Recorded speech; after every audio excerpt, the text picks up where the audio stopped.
I'm Jamica. And I'm James. And we're engaged. James and I met in 1999 at a family funeral. But our life just took separate paths. We reconnected on social media back in 2018. From there, we talked nonstop. It seemed like I was talking to myself. Everything just flowed. After 2 months, we decided to move in. James and my mom actually grew up together. They're second cousins. We met in 1999. Our cousin died. Yes, our cousin. Whoa. Time out. Tell me what you mean by our cousin. We are third cousins. His paternal grandmother is my maternal great grandmother's sister. Third cousin sounds far away, but when you say it like your dad's mom is sisters with your mom's grandma, it doesn't sound very far away. Yes. Based on the research that we've done, we don't share DNA markers because of where we are. Oh, so you've done your DNA. That, so yeah. I've had a lot of people sit across from me on that sofa, and I've never had this. Yeah. I've never had anybody tell me they met at a funeral, and I never had them tell me that they met at a funeral of a mutual relative. Yeah. I didn't know him before that time. I was 18 when we met at the funeral. So you were 18, and how old were you? 30. What, 30?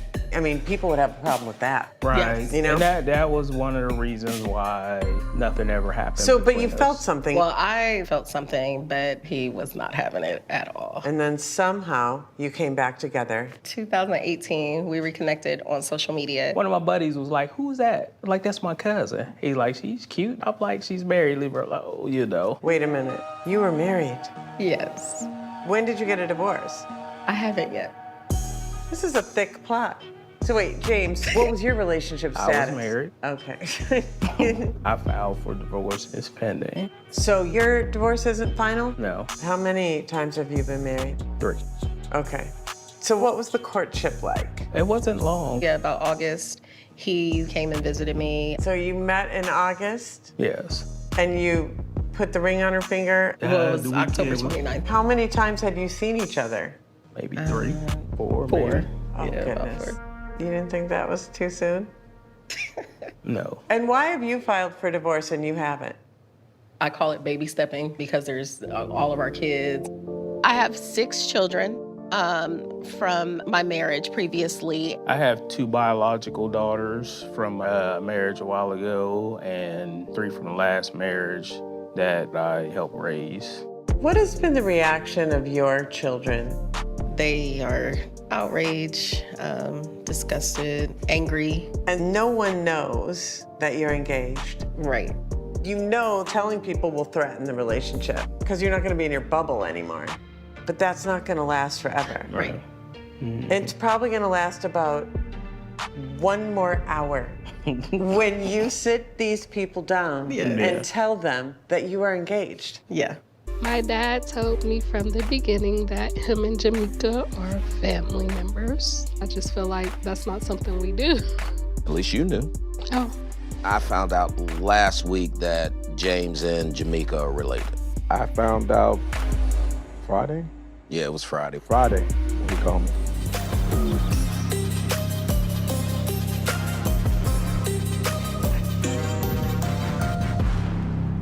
Thank you, everybody, for coming. As you know, James and I have been dating, and what some of you don't know is that we're engaged.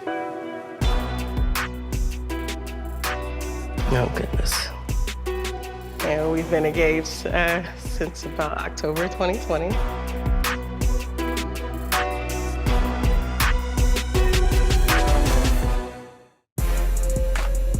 James and I, we're engaged. Oh, goodness. No, something's not right.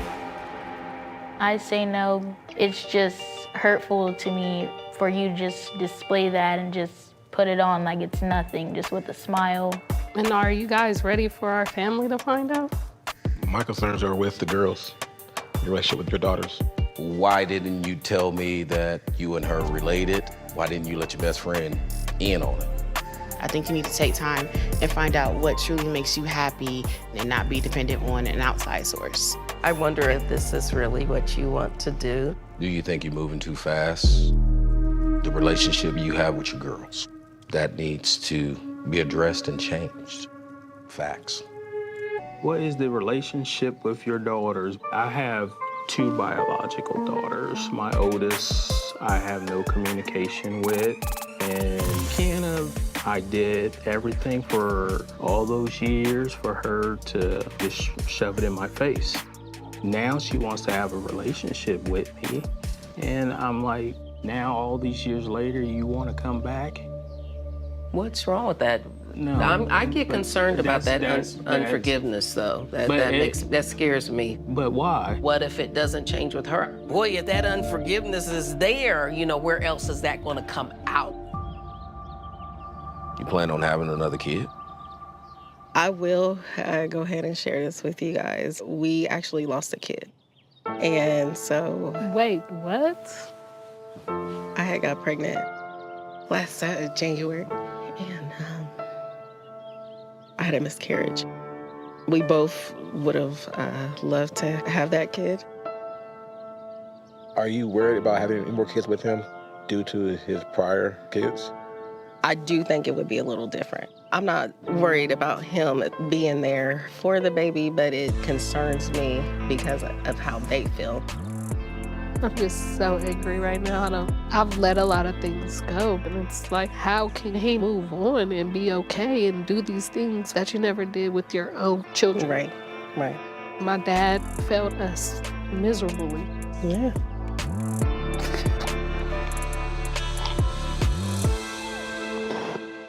I got to learn of things that Kiana needs from her dad and the wounds that run deeper. You know, I don't know what can help at this point. I don't know if an apology would help or what to at least get started.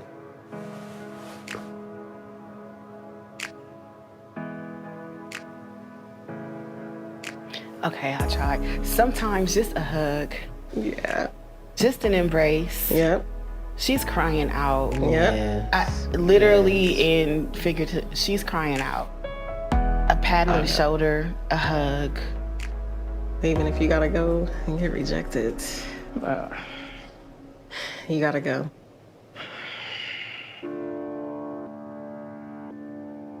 My daughter, the mother of my 2 grandchildren, I always try to make time for you guys.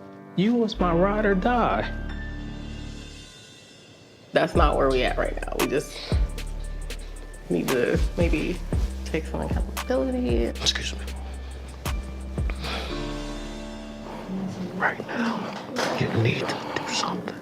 No, that's all I've been doing. Nobody gives a about me. To see Kiana spill her heart and cry out, and for him to not go and offer any sense of consolation was absolutely scary to me. Kiana, what would you say to that? You know, there were times where me and my dad were inseparable. And when it went away, it was because he was in a new situation with a new person. You know, he would just pick up and move out of state, and we're like, you didn't ask us how that would make us feel, you being thousands of miles away. And I had a baby at 16 years old, and you weren't there. I was scared. I didn't think I was gonna make it, and you weren't there. How would you acknowledge her pain and not having you there with her? No, I can't answer that because I'm always put in that position on the defense. I feel like you didn't sacrifice for me. That was a big moment in life where you should have been there. You know, let you know. Stop you right there. See, that's can I finish? That's what I'm talking about. Can I finish? wasn't even supposed to be in there with you. And your mother left the hospital. But it's all right for you to make an excuse for her. Clothes. I came off the road to come to the hospital, but see, anymore. that's the. I don't want to do this anymore. Well, don't do this. Okay, wait, give me 1 second. I don't want to do this No, anymore. excuse me. Cause it's bull. It's sad. I don't feel like James was receptive and actually listening to Kiana's heart.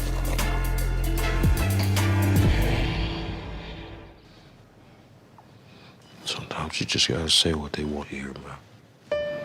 Is there anything that would help you stay? James Michael Wiley, there is no tomorrow. Do something. Regardless of how bad you feel, do something. Do something. Do something.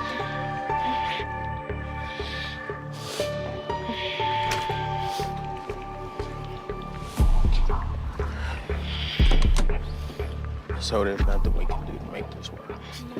I wanna go home. You know, everybody wants you to come back. I'm going home. That's how it ends. That's it. All right, that's what you really want.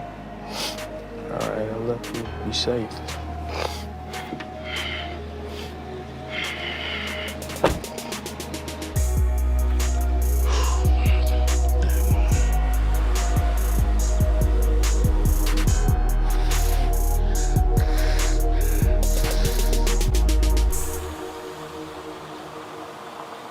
Hey, thank you all for coming out. It has been a long 3 days. We want to take this time to apologize to everybody for, you know, the trauma that this has caused. There was no intent, anything to hurt anybody, you know, but we just wanted everybody to see our love for one another. Normally, we would ask you for a blessing, but we have actually decided to pause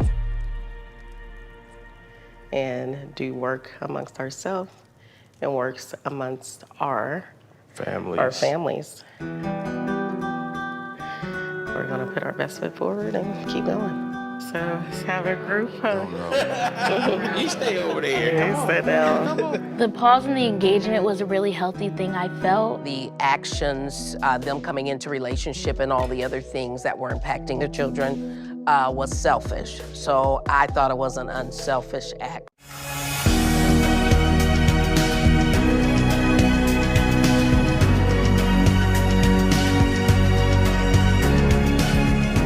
I'm Sonia. I'm Michael. And we are engaged. 3 years ago, I was getting off of work. It began to rain, and I seen this beautiful woman, and I, asked her if she needed an umbrella. I respectfully declined. And then she gave like a look back. So I introduced myself. I was a little undecided if I wanted to call or not, but you were easy on the eyes, and I ended up giving you a call. Let's talk about what you guys do for a living. I'm an HVAC technician. Okay. I work for a company, and I also have my own small business. And what do you do? I'm a special services director. I own Body Language Spa, and I am the owner of Brides by Sonia Castleberry. So all your businesses are run by you? I work every single day. You work almost like workaholic levels of work? I'm trying to feel secure.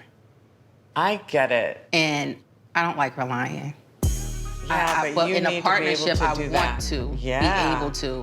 I would love to take care of her. I would love for her to just stop doing anything, like just don't do nothing. Let me take care of everything. But it's just not the way of life for me right now. It's not. I just feel like he shouldn't say it's not. That's my problem. Okay. Because I feel like I see more potential in him than he even sees in himself. Yeah, that's very And I feel common. like he can, but that difference translates to the ability to respect someone, and especially to respect a man. I think that's the bigger issue. That's fair. And when family members see that, that's a red flag for them, that you can't relax and that you can't 100% feel supported. Jordan, do you have any concerns? My first concern is around Mickey and knowing what are your plans to make sure that you are building a partnership with Sonia. My second concern is for my friend Sonia. I want to know that this is what you really want and you're not just settling. Jordan really doesn't know me like that. To hear Jordan say Sonia may be settling was kind of like a slap in the face. He should get to know me more before judging me. How do you feel about Sonia working so much? I don't like it at all. If she had to work a day in her life, I wouldn't want her to work a day in her life. But that's not who Sonia is by character. Like, she wants to work. So how do you feel about her, like, wanting to work so much? I don't agree with it because I see it wearing her down. I plan to take the workload off her. What does that look like? Anything physically, manly I can do to just help her out with it, that's the best I can do. My task was to sit with you guys and do a budget breakdown. And I also listed all of the expenses for the month, just in the household, nothing else. And what I want to see from Mickey and what I feel like he can do, and I'm going to tell you how he can do it. So the average total for me is about $3,695 a month. His average total is around $1,200. If you look over there, my name is beside what I handle. The rent, $25, utilities, anywhere from $400 to $500. The cell phones, around $295. Car insurance for me, $300. I'm not sure what his car insurance was, that's why I just put that. So what I'm saying is, you can give an additional $1,000. Why? Because I work 3 jobs. I just need you to help me. So if I come home, if I'm working my butt off. Yeah, I understand, Sonia. Okay, Sonia. Do you have a plan to increase your financial contribution to this partnership with Sonia? I don't know the last time I even had a brand new pair of sneakers for myself. You know? Michael's answers were too vague, which to me just shows that he hasn't thought about those questions beforehand or those topics. That just raises a flag for me. I think it's actually like you saying that you want more and you both are building and wanting more. And so what are you it's going like, what do you do to get the more? To get more, that's To what he get said. the more. I need to get off the video game. I want to be able to step away from one of my jobs. Yeah. And be able to come home and clean my house. Yes. Cook. I can't do all of these things and come home and see you on a game when I know what you can do. I agree with you 100%. He needs to get on his grind. Yeah. He really do. Now, a video game is a video game, but preferably it's just basketball. I have like this hoop dream. I couldn't make it pro. I played basketball in my life. I have a whole crew of friends I knew for years on the game. I do it a little too much. I believe if I balance that, I can increase the financial contribution. I work on it. I think it has become very hard for Mickey because we have, or I'll just put myself there, enabled him for so long that he doesn't really know how to come out of it. It's like a mama's boy. I'm a key in all of this mess. You know, he's came to me and say, Grandma, can you loan me some money so I can pay all my bills up? Wow. So, Ma, how much money have you loaned Mickey? I don't know, maybe about $7,000. What? You said $7,000? Oh, no. But where'd that $7,000 go? Wow. I'm a little caught off guard with Doris. She says she loaned Mickey thousands of dollars. Wow. Does he pay you back the loan? No, I haven't been paid back. That's on you. Because if he say to me, loan, I'm getting my money back. And by the way, me and my mother pays Mickey's insurance. So my task was 20 questions that Sonia's family came up with. And one of the questions was, what can I do to contribute more financial contribution to our relationship? My daily routine as far as the video game coming home, instead of making it 5 hours of game time, make it 2. Huh? Oh my goodness. You said from 5 hours to 2 hours. Oh my, it's like my How about no hours? He said from 5 hours to 2 hours. That's like my drink. That's like my peace of mind. It's like my moment. That's like you don't drink for 5 hours. That's your escape. That's your crutch. That has to stop. There's a lot of things that you can be doing to get your business where it needs to be. Are you willing to make a sacrifice? I make sacrifices every day. I've been in business most of my life for myself, and I've taken sacrifices. You throw insecurities away It's time to big boy up. I've contracted out plenty of guys that do the same thing I do. So, do you want to take that to the next level? Not what I want. Do you want to do it? I'm doing a lot, man. I don't feel like I'm the 5-hour video game thing. I mean, not contributing. That's baloney. I'm gonna get off that subject because that. No one's disputing if you're doing a lot. We all do a lot, but do you think you're doing enough? That's the question. For me, for one person, yeah. So are you marrying yourself? What's your feedback to that? I don't have no feedback. See, that's the problem. You don't have a feedback. So you want people to dictate to you, but you don't have feedback. You gotta have some type of feedback. I do feel attacked. And of course, her parents thinking my daughter here is doing everything and he's just hanging around. And that didn't feel good to me. Can you accept Michael where he is? I can't accept him where he is right now. Right. And get married. Right. I'm learning to not put where I feel people should be onto them. Why is that making you cry? You know, and it's with us, it's, you know, I really love him. And I feel like I see more in him sometimes than he sees in himself. When tears come, I know that you're at the truth. And oftentimes it's a thing you don't want to be true. And it's hard. I know. I know. It's a hard pill to swallow. Right. Because you invest so much time. And so what is the right thing to do, you know? I mean, I think the grief is that you would actually have to end it. That's what these tears are.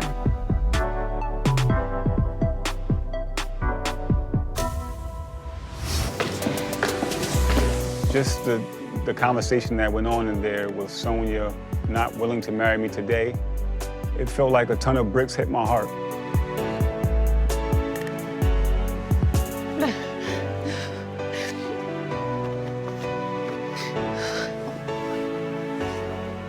I immediately said to myself, I have to do better, because I'm not losing my woman.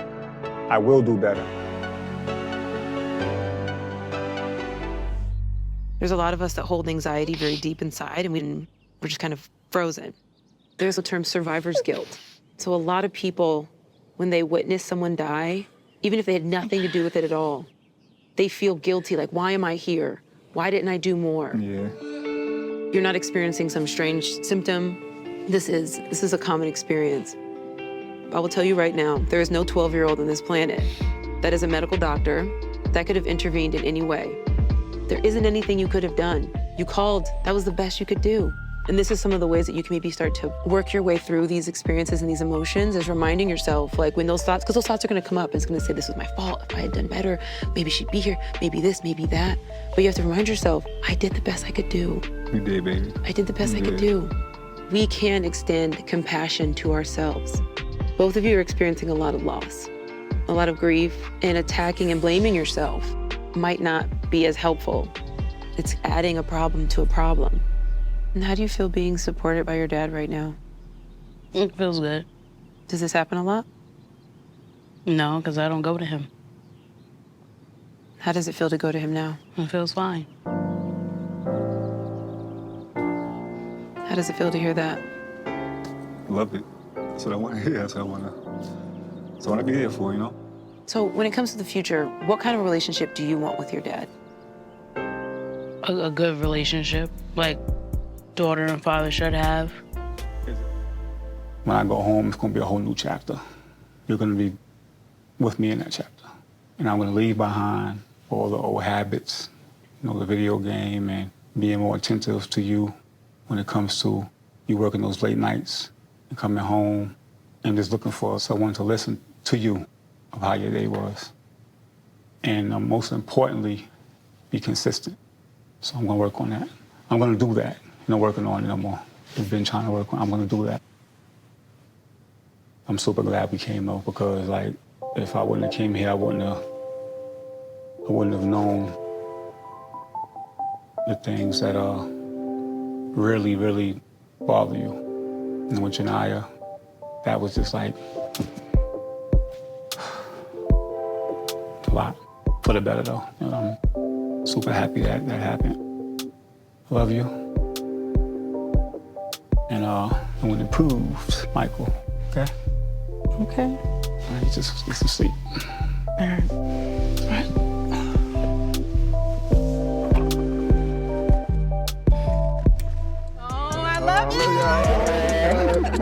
I truly and genuinely believe that they are willing to go however far or however deep to work on their relationship. They have the tools. Now do the work.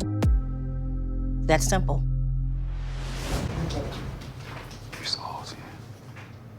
All right, Mickey, there are cameras everywhere. And Grandma, Miss Doris, she's like, I don't think you're ready for marriage, but do you want me to give the blessing? And you did write down what you wanted Grandma to say.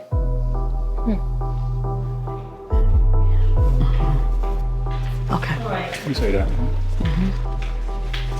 So do you still feel like Grandma's blessing is sincere? Even though I wrote down what I wrote down, I think it's sincere. To me, I'm not sure Doris's blessing is sincere because it does go back to that enabling. Hello, welcome. What was your childhood like? My father was incarcerated, so I only had my mom. Most 8-year-olds is going to school, coming home, playing with their toys, and going to bed. Me, I'm coming home, cooking food, making sure I got my clothes out and all that. And is your mom, what's happening with her? My mom would sleep most of the day, and then nighttime pop out. I felt as though that was her time to be free. My mom needed time to be a child because she had me when she was a child. How old was she? 17. Okay. Let me ask you something. If you guys have a kid, will you have a time where you're gonna go be free? No. Okay. It definitely wasn't right. It was times where I would wake up and cry because I want my mom. That's right. And only thing I got is her scent on this pillow. That is I know like my heartbreaking. mom not dead. It's just like, do she want me or am I too much for her? No, it wasn't that you were too much. It's that she couldn't be enough. I heard somebody say once, drug addiction is the only disease that makes you give away your children. When I first met her, unfortunately, she was high. I don't know what she's like without it. Even now? Yes. I So don't now know she her. still has an active drug addiction? She's trying not to, so now you go to a treatment Okay. center and they kind of give you a drug to win you off of a drug. Right. You have to understand very clearly what has happened in order to really partner. Does that worry you ever, Tiara? All the time. I'm shocked that we're even sitting here today having this conversation with him and he's this receptive. What is your concern? Tiara and your mother have a history. So sometimes she can antagonize you to say things to your mother that I think is not a good thing. Thank you. Nicole? I have concerns that you do not put your mother in a place of prestige. You have to come to a balance with your two women. All right, Mom. Okay, the only concerns that I really have with this union going forward is that I don't want it to come between me and your time. When I say I want to have dinner with you, it doesn't mean me, you, and Tiara. And I don't want it to feel like Tiara has an input in it or any influence in it. You shouldn't have to ask her, could you do it? I'm your mother.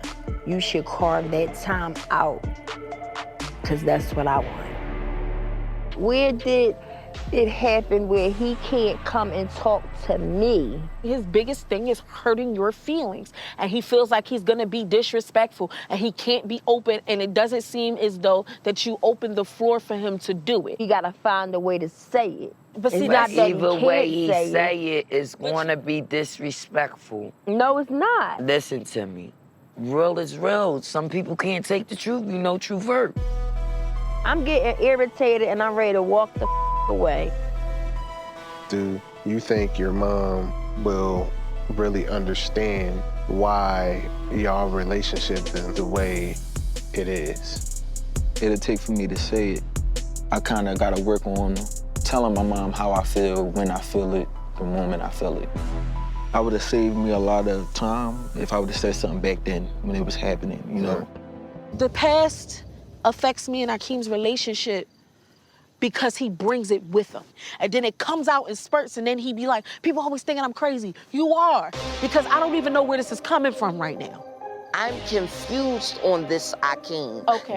that has so much animosity with his mother. Okay. Because I don't get this. And now it's all of this and that and Because he's trying to make another life for I'm tired of himself. that. I'm over it. Don't be over it. This is the point here. This is the point to have this conversation. Yes. See, he mirrors you so well. Yes, he do just what you just did. He Just quits shut before it down. even happened. I need you to get it together. I don't know what you're scared of. I don't know what's holding you back. But I know you can do it, and I just want to see you do it. That's it. That's all. Y'all two is together. Y'all come together. Let's be clear about this. Mm-hmm. You called me and said, Mom, we're going to spend a day out together, and you ended up bringing your girlfriend. Okay, hold on. He was coming because he wanted to have a really serious conversation with you, and he didn't want to do it by himself. He wanted the support. That's why he asked me to Why come. don't you feel like you could come and have a conversation with me Because by the yourself? conversation isn't going to happen. We have a habit of not talking about the real situation. And both of y'all shut lining it. down. This is bull. Pattern. No, because it's bull. We talk about everything. When you're there, When am I not there? it was a whole moment when you wasn't there. Was No. I imagining me sitting in the house by myself? That's what you talking about. You harping on When it. I was by myself. Marston Street. You're lying. Harmony Street. You're by lying. myself. You're lying. I was there. Having your back. I had to sit there. I can't take by that. myself. Come here. I can't take I that. did. I can't. I sat there by You myself. never sat there by yourself. I can't. You Come here. never was by I can't. yourself. I can't take that. Why are you saying he lying? Because it's a lie. He has It's not strong the feelings about this. It is his truth. Okay. Am I imagining this? No, you're not. Come here. I'm out.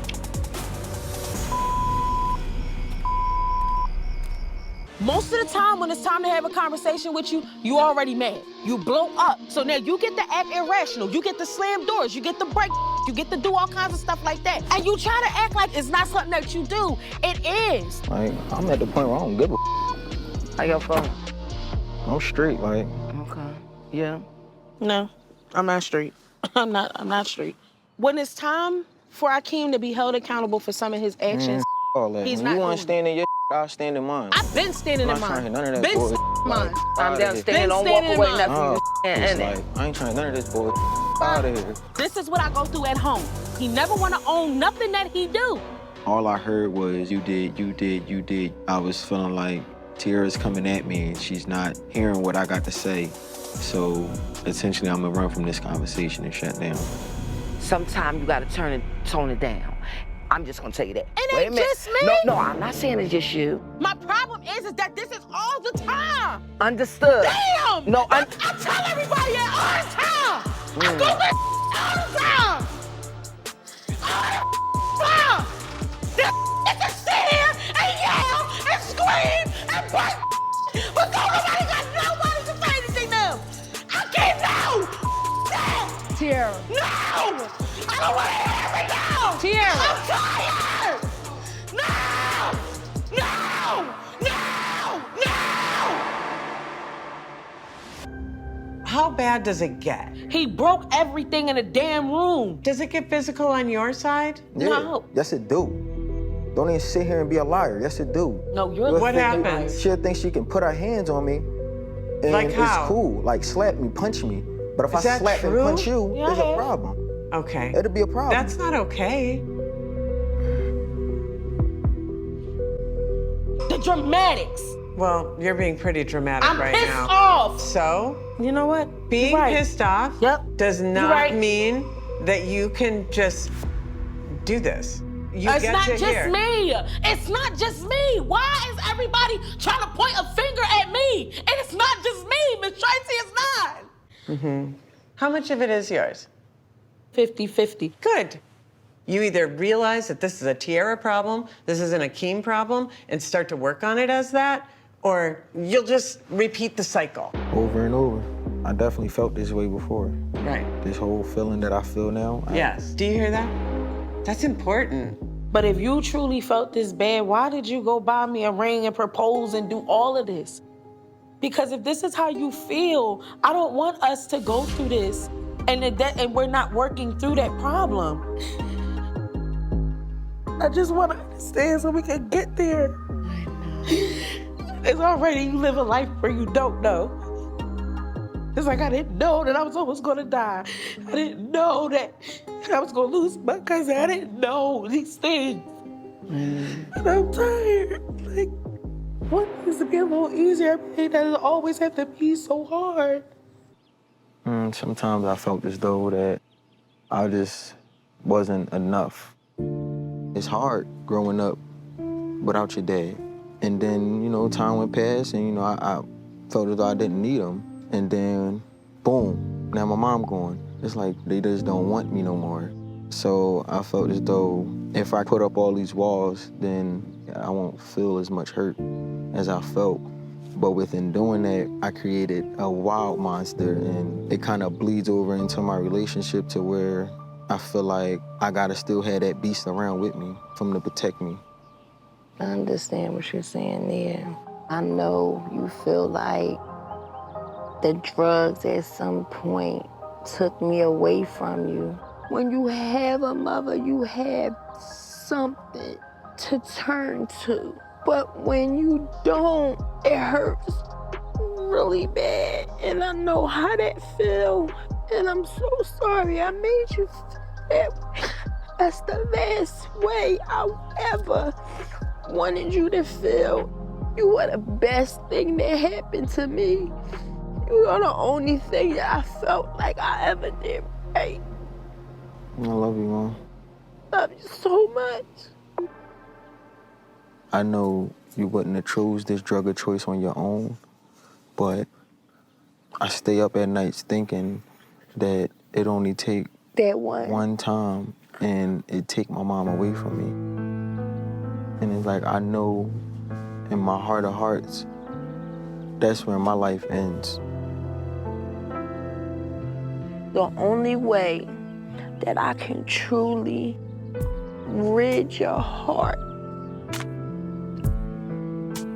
of that is to stop. I promise you. There has to be a pause on moving forward with the engagement. Because this is the things that we have to work out. Because no, I don't want to repeat the cycle, some that I've seen growing up.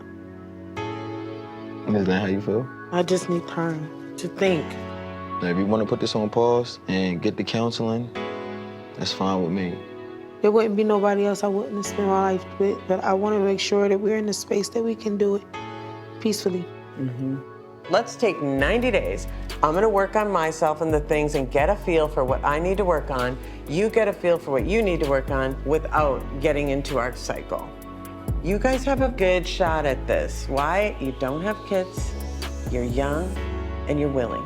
All right, family, so me and T have an announcement to make. We came to the agreement that we need to take 90 days when we go home to put a pin in the marriage and figure out things that we need to do to stay on this level that we at now and not decline no more. It's not a thing where we're breaking up or things are over or the ring is coming off. I think that was the best decision that y'all could have made. Don't just jump head first. You know what I'm saying? I'm happy with that decision. That anger for me is just not good. I'm down with that 90-day grandson. That good baby girl. So family, let's all group up. It's been a wonderful experience.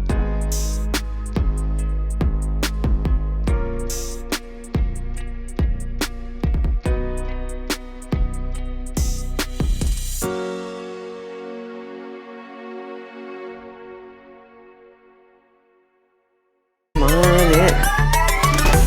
How are you guys? Great. How is the house? Great. The house is beautiful. It's beautiful. All It's right. wonderful. Congratulations on your engagement. Thank you so much. We're getting married in 6 weeks, and I'm super excited about it. The engagement has been great. Tell me how you met. We both were nominated for 2 different award shows. And were you competing against each other? No, we're in 2 different lanes. What were you nominated I was for? nominated for Best Female Recording Artist. I'm a personal chef and nutritionist. I was nominated for Best Author and Health and Wellness Coach. And we was at a meet and greet, so I shook her hand and I felt the energy. And I was like, oh, this is fresh. What happened? What was that courtship period like? I was touring a lot overseas, and I ended up falling. Oh, no. So I had to do physical therapy, going to the different specialists, going to the doctor. When I say Terrence was at every step of the way, he didn't miss a beat. Well, she was immobile. Yeah. She couldn't walk. She couldn't get up. Yeah. Christian, what are some of your concerns? Before you two get married, I don't want there to be so much arguing when Terrence goes and isolates himself. That shouldn't happen so much if you two are supposed to be together. I'd also really like to know how our 2 families can blend together. And Mom, what are any of your concerns? I want to make sure I get to know his family, and I want to make sure that once you get married, Terrence still respect the boys. Okay. Corey, what are any of your concerns? I want to make sure before you get married that we get to meet your family a little bit more, get to know them for real. And I also want to make sure you're happy. I was surprised that Corey said one of the things that he wanted to make sure of was that I was happy. It was like, well, where did that come from? Why would you think that I wasn't happy? All right. How do I feel about what my son said about my relationship with Terry? Terrence still catch a little attitude. And when he catches his attitude, he voices himself very loudly. And that's why sometimes he locks himself in the room. It's almost therapeutic for him so he can come back to it. In his defense, I'm that way. Sometimes I just want to lock myself away for about an hour or 2. Okay, you said an hour or 2. It's been about 3-4 days for him. Yeah, that's not normal. It's not. It is ain't. for him. Why do you isolate yourself so often? I know when to speak and I know when to walk away. I've been married before. I raised somebody else's kid. There were some problems when they became your age. So I'm so quiet now because I lived through the trauma and the drama of that. That hurt me. So when it comes down to you guys, I'll fall back. I gotta go someplace because if I say something, then it's gonna escalate. Do you feel like we would do that to you? I have trust issues. You may. I love y'all, but at the end of the day, I gotta protect me. You may say something or you may say something that may trigger something to me in my past or what I went through, so I get quiet. I feel like I could tell signs that Terrence might have been going through something more than just isolation, because anybody that gets upset, they may take a little time, but 2-3 days, it's something else going on other than just, normal stress. It sounds like you're still holding on to a lot of pain. Facts. But I feel like there's nobody else that I can run to and say, hey, this is what's on the table right now. I had that with my dad before he passed. Do you think that would help with your trust issues now if you had someone you could go to? Yeah, I mean, I trust all y'all, but it's not 100%. I feel very disturbed by Terrence saying that he'll never be able to give 100%. Family is all about giving 100%. Terrence has to learn how to trust again. How do you feel about your relationship between me and the Corey at home? I feel like a guest are disturbance a lot of the time. Oh, that's an interesting one. Well, here's how I feel, really. Sometimes you have a standoffish attitude. Sometimes I do. And your mother, she's concerned because you're isolated in your room. So I'm trying to fix it, but you don't open up. So I don't want to pry, bam, bam, bam, yo, we need to talk. So I don't know what's bothering you. I'm very sorry that I've made you feel that way, but I have a different perspective. The reason I say I feel like a disturbance or a guest is because I do. But when I feel like you're off to yourself, I don't want to disturb you with my problems. And I feel like I'm a disturbance when I see that you're, of course. I can understand that. But you closed mouth don't get fed. So be a man about it. One of my biggest concerns was how are you and him going to make it? If y'all both are bringing up your past relationship, like if y'all get mad at each other, the first thing y'all just remember is, hey, that's what she did, darn, that's what he did. We have a great relationship. But just like any other relationship, you're gonna have some disagreements. But it's never getting to the point where it's super ugly. Never. And this is where I say, let me go over here and then I'll relax for a while. Learning how to really fall back and be in isolation, that works for me. It's just unfortunate when I come back, it may be too long for her. Isolation is bad when you're married. You know what I mean? It makes the whole house miserable because now you're tiptoeing because you don't want to get anybody upset. Now you have everybody like in a zone, and then when you do come back up to finally speak, 3 days later, now nobody won't talk. Sometimes if I get that way, it's because I'm frustrated with one of them or you. And it's the constant me saying something over and over and over again. Yeah, but it's too long. It's to for me. you. It's not so much the confrontation, it's more of the extra work that has to be put in to please that person, to make sure that they don't have any confrontation. No, that's not the confrontation. Yeah, what the extra work? confrontation is... You understand what I'm saying? Yes, I do understand. Is there a different way I can word it? Yeah, the way you can word it is, I walk on eggshells so I won't make Terrence mad. That's what it feels like. Okay. You have to work on the problem that caused the isolations. Has anything been done to address the problem? Oh, yeah. No. It's on your mind, but you ain't addressing your issue. She know what their frustrations are. But I'm saying... Not a mind reader. But you're not... She's not a mind reader. Both of y'all have to be open to listen to each other, because if you're not open to listen to each other, then y'all are not going to get nothing done. I'm exhausted at this point, and I'm feeling attacked. I'm the bad guy. I feel like my voice, my concerns are always overlooked.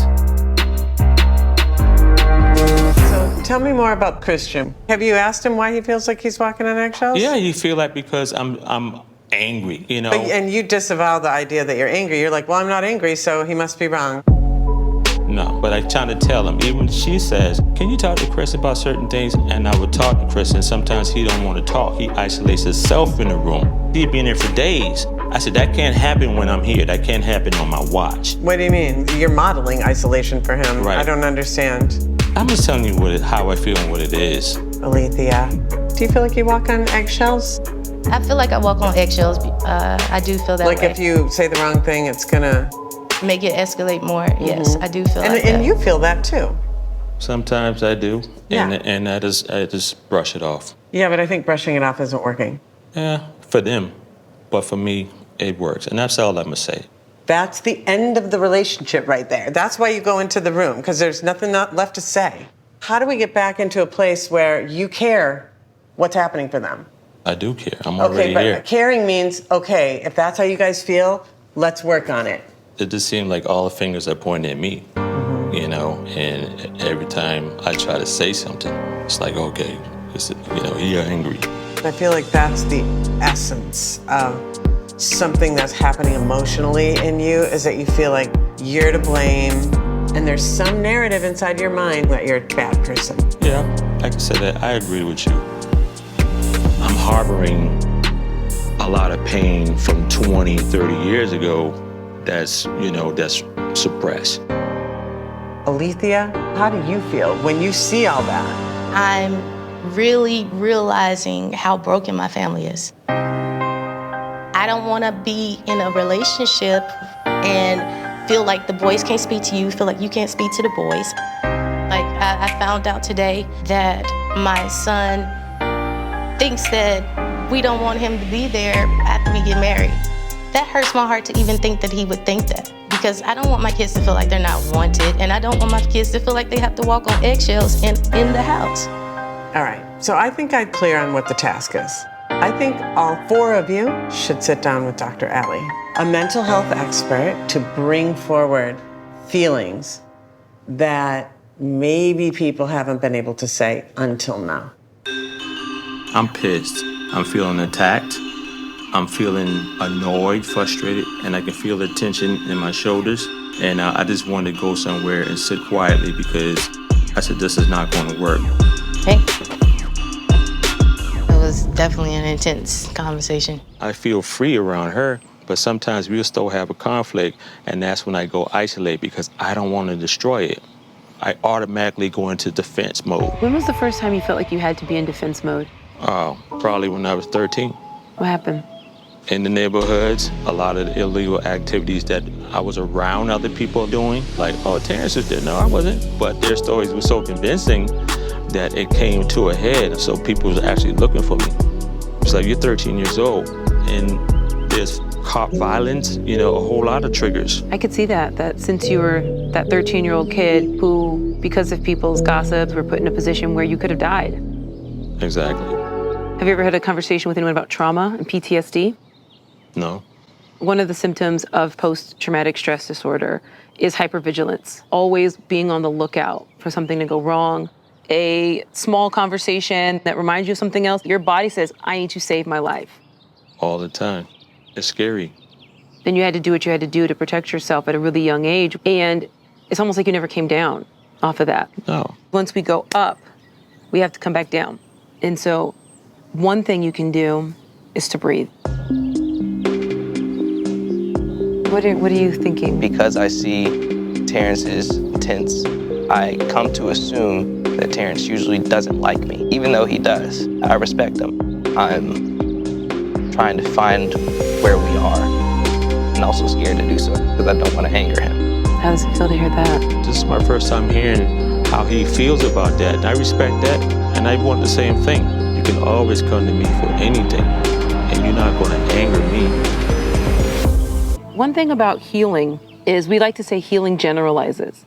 Like the relationship with your stepson that was so hurtful. Having a good relationship with them can start to heal that experience too. So you don't necessarily have to go back and heal the relationship with him. You can just heal this one. Yeah, and that's what I was working on. Since I came in their life, I'm like, okay, I got you. Yep. What I've learned from Terrence is how to be a man. He is the absolute man of the house. I'll say that firsthand. How does it feel to hear that? That sounds amazing. This is a good start. Do y'all need to hug it out? I would love to hug it out. Love you, man. I love you too. It feels great to be vulnerable in a session. I was open to it. I needed it. Pass it out, pass it out, pass it out, pass it out. I think I do have a form of PTSD now after speaking with Dr. Allie. I never, ever thought about that. And then when I started thinking about it more and we dug into it, I said, you know what? Maybe so. Yes.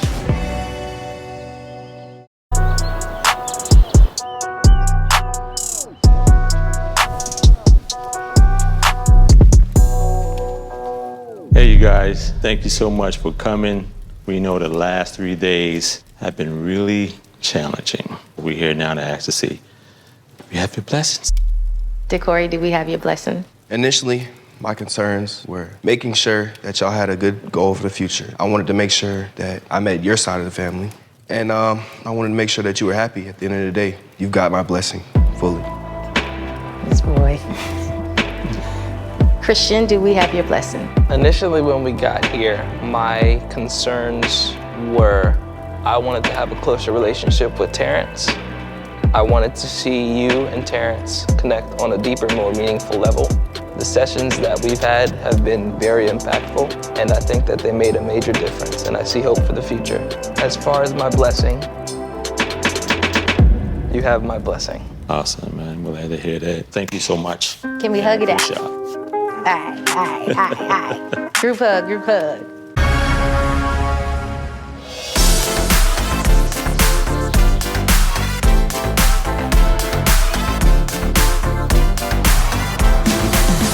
Looks like my future neighborhood. Whoa. I would not want to jog this hill, though. I'm Britne. I'm Jide. And we're engaged. We met on a double date. As soon as I saw her and how bubbly she was, she put life into me. It was crazy. I can't wait really to get our families together and see what kind of comedy we can make. Okay. I'm curious how that's gonna play out, like with your mom, who's a little bit more. Not grr. So when we moved in together, she moved into my mom's place where I live. That felt a little trapping. You know, Jide's mom, Jide is it, like, for her. He's her only son. I, Emmanuel Baba Jide Shoyinka. Oh, Lord, the whole name? Am most definitely a mama's boy. Britne, what was your childhood like? Yeah, I lost both of my parents before I turned 11, so I never got to meet my mother. I was 10 months old when I lost her. So what was it like being with your dad? It was hard. What would happen? He did beat us, like, a little bit too much for our ages. I'm just gonna say something. Any beating is too much. Mm-hmm. And then what happened with him? He had an accident, and he didn't survive the accident. I'm so sorry.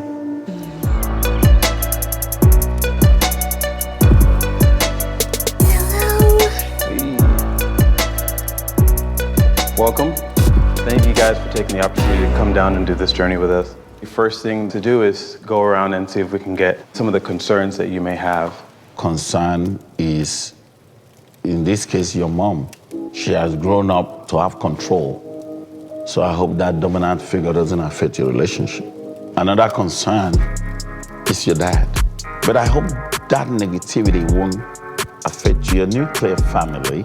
So you need to figure out a way to take care of that. Thank you. Mom, please, what are your concerns? Britne, I always tell her about her sensitivity. It's not good. She does not need to be so sensitive. I'm annoyed. It's hard to hear that my feelings and the way I feel about things are abnormal to someone else. I never got to meet my mother because she died. My dad really tried his best, but he had problems that led to him abusing us. And when I went through some sexual abuse, I tried to tell people, and nothing had happened.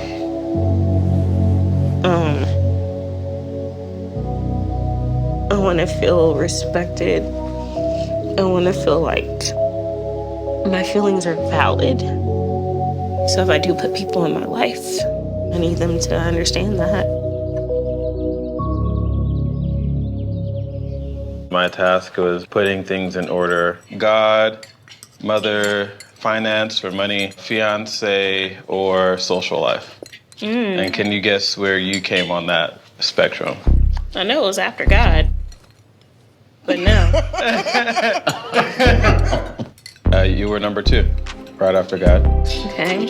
Do you feel like he was gonna put his mom above you? Is that what it is? I wouldn't be surprised. When Jide is married to you, you are one in his life. And I'm sorry if my actions made it look otherwise. We had some other conversations other than that. We did talk a little bit about the abuse. I told him, I can't speak on things that I don't know anything about. I said, Britne has never come to me. I've come to you. Not about that. I tried to tell people, and nobody listened. And because no action was taken, I didn't feel the need to tell anyone else.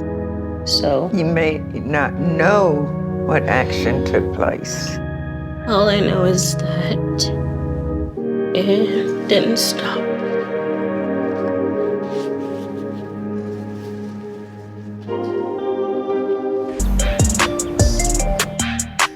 How are you guys? Doing the best we can. Yeah. The best you can. Yeah. Whose family arrived first? My family arrived first, and then also my sister. What was it like? You'd never met her before. It was crazy. It didn't even take long for us to really start talking and vibing. Amazing. And then Jeremy showed up. Yes. And what was that like? You hadn't seen him in a while. Yes, it was overwhelming. Like, oh my gosh, like, are you gonna like me? But Jeremy, he's sweet, it's really wonderful. Tell me about your task. I had a task called Most Important. What's priority to me, as you know, is God. But you are second on the list of most important for me. What's it like to hear him say that he put you ahead of his mom? It's easier said than done. I was gonna say, you look skeptical. It's not the first time I've heard that. He really loves you. I know he's tried to tell me. It's a hard thing to grasp. You're having tears, and you're having tears. When you see the impact, that's when change happens. Britne, what everyone's calling your sensitivity, I see as your grief. You have a lot of grief that you're just beginning to work through because you're finally in a safe place in life. You will get through it, but you have work to do. I don't want to hurt my family. You don't have to protect them anymore. You won't be able to have your full healing as long as you are protecting them from the place of the abused child. And you need to break that agreement. That is a toxic agreement. There was a lot of grooming and inappropriate touching by someone that I trusted. Mom, when I was 14, I told you, and you tried to do something about it, but the effort that you might have put in got washed away quicker than you might have realized. So I felt alone. It was a dark place for me. I contemplated leaving this world. Oh, baby, I wish I had known. I had no idea. I only recall her telling me one time, I thought I had taken care of it.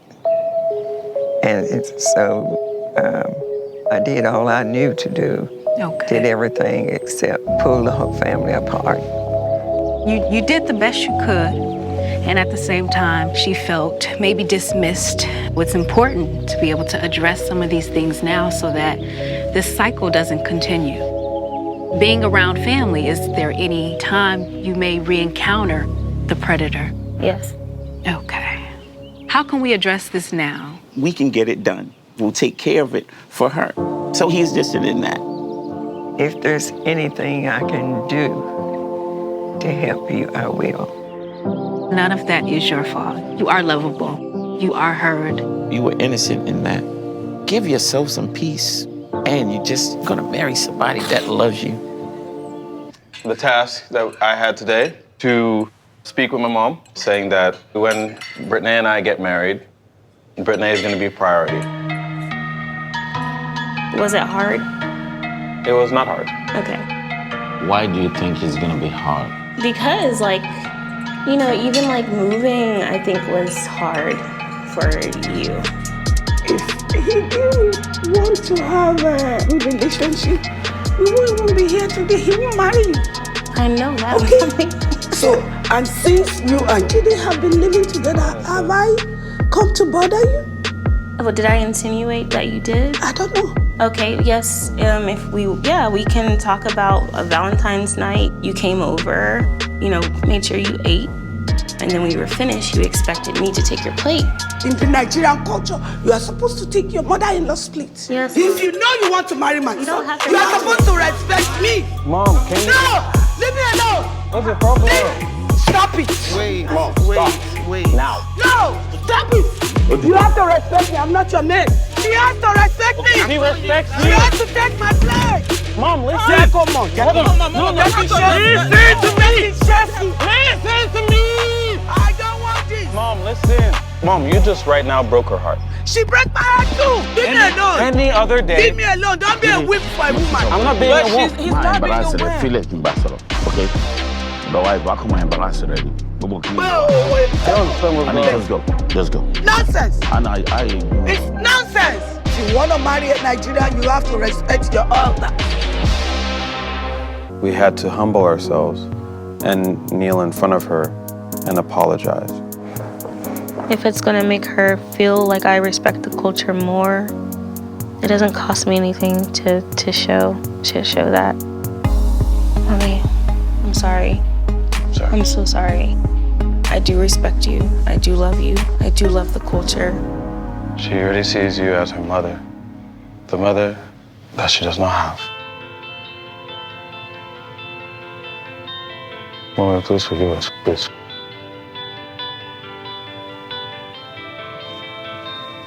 Okay. Thank you, Mom. I care for my child and I care for you, whoever is with. Yes, Shema.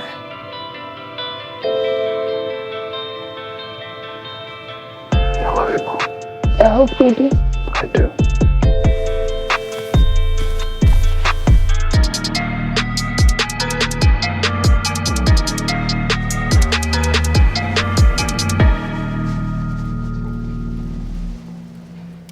Hi, family. We are planning and getting married in 4 months, and we would like your blessing. Uncle Godwin, do we have your blessing?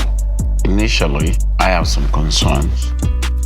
Your mom's dominant nature, with the hope that dominance won't affect your relationship. This experience has shown me a lot. My blessing.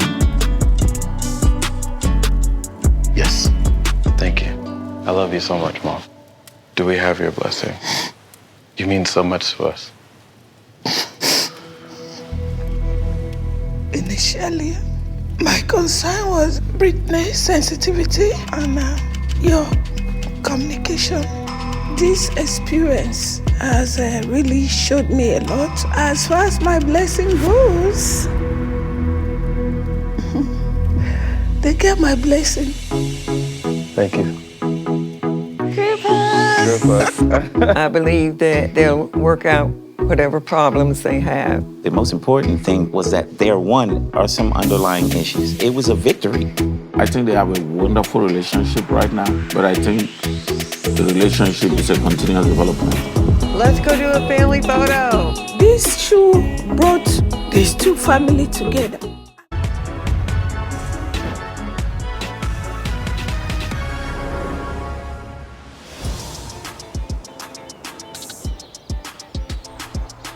I'm very excited about going into this week.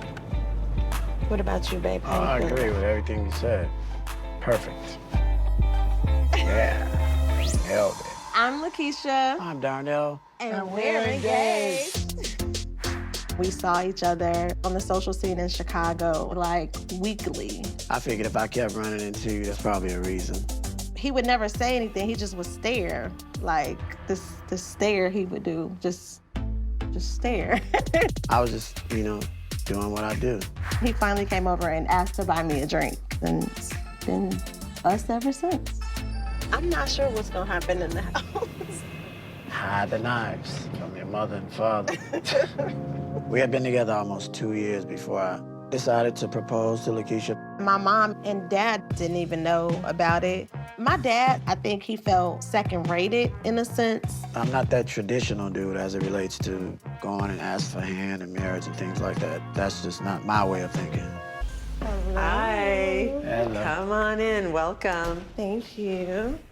I just want to start by saying congratulations on your engagement. Thank you. How long's it been? 6 months. So not very long. I like to start at the very beginning. I have this theory that every relationship has DNA, and that's what the relationship is. Yeah. And it never really changes. What's the DNA of this relationship? Tell me about when you met. So when I got out of a previous relationship, I started dating. So I was on the Chicago social scene, hanging out. And weekly, I would run into him. So he was on the Chicago scene too? From what I hear, he's been on the scene, for years. Everybody knows Darnell, but I didn't know him. You've never been married before, is that right? And you're how old? 56. That's pretty fascinating, right? Honestly, I always had a group, right? One person served this purpose, the other served this You mean purpose. you did? He I had a thought you group said of you had women. a group of friends. No, he had a group of Darnell. women. Okay, you're telling me you had a harem. You're nodding. Okay, so you had different needs being taken care of by different women. How many women would be in your group? I don't know, the numbers vary. They vary. I mean, like 6? But what would make you say, okay, I don't need 6 women, I just want 1? I feel like she kind of filled all the boxes. If I'm you, I don't know whether to be flattered or worried. Both. Okay. Do you trust him? Yeah. I heard a question mark at the end of that, I yes. trust him. But who said that I had to trust him 100,000%? Who said that? Where? Probably your nervous system. You know, there's distrust and mistrust. One is the person's trustworthy, but you don't trust them. And one of them's you don't trust them and they're not trustworthy. Am I worried about him seeing other women? Yes. Is that like on my mind constantly? No. Well, how often is it on your mind? Only when he does something inconsistent. You know. How often does that happen? Not often. Do you check his phone? I have checked his phone. I'm sure she's just a little worried, because I'm a little worried. If you've lived a certain way, changing that way. It's not an easy thing to do. So tell me about the proposal. Did you go to anybody in Keisha's family and do the traditional thing where you talk about how you want to marry their daughter and how much you're going to love her? Mm-mm. You didn't? No, because I had my own idea of how I wanted to do it. I had a buddy who owns a restaurant. We were with a group of 20, 30 of our friends. It's a lot of people. Yeah. Who was there from your family? Like my immediate family, nobody. But that caused some trouble with the family, right? Yeah. Him and my dad, before they were like buddy, you know, like they'll crack jokes. And now he's like, hey, what's up? Like I just noticed a difference. Sounds like there's still some tension there.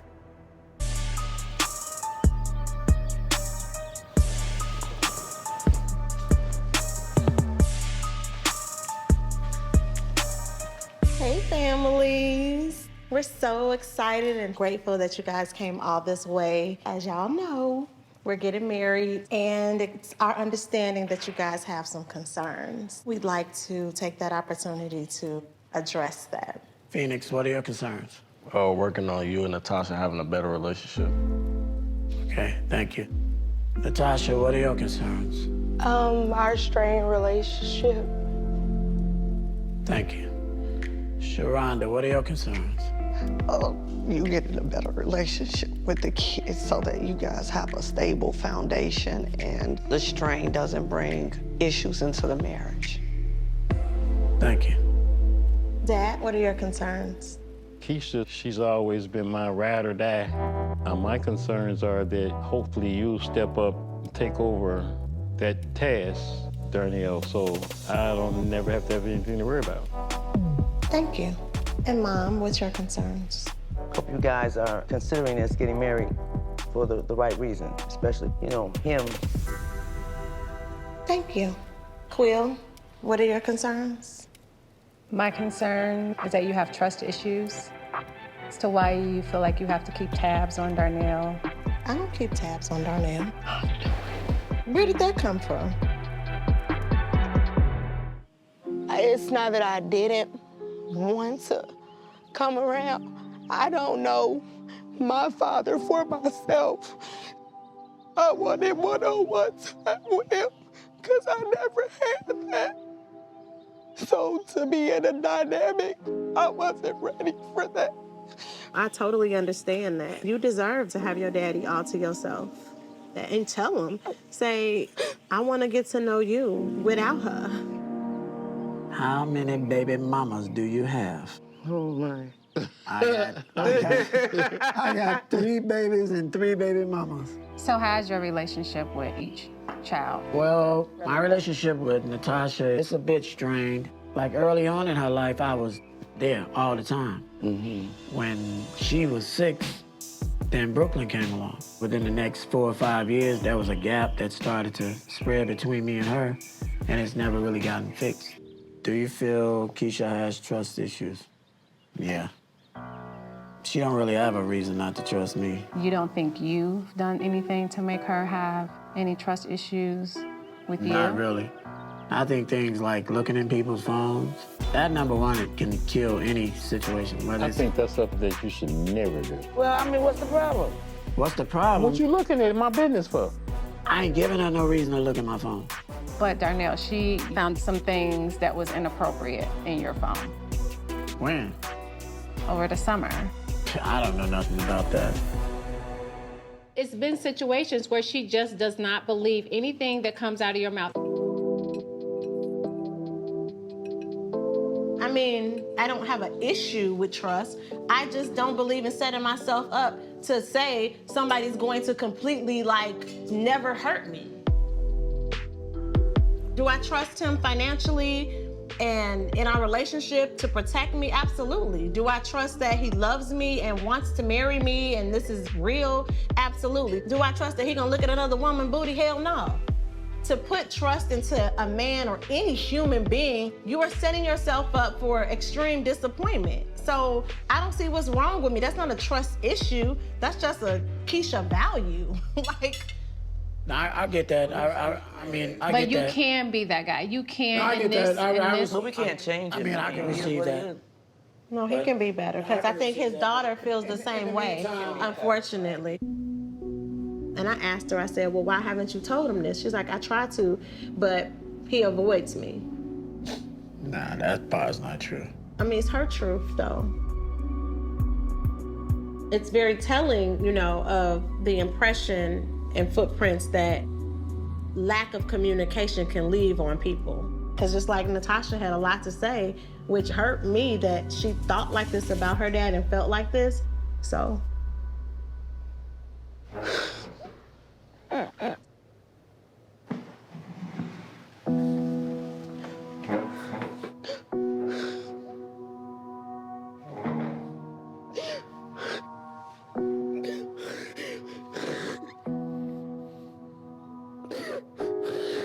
just want a better relationship with him because I've been through a lot of stuff with men because I didn't have a father.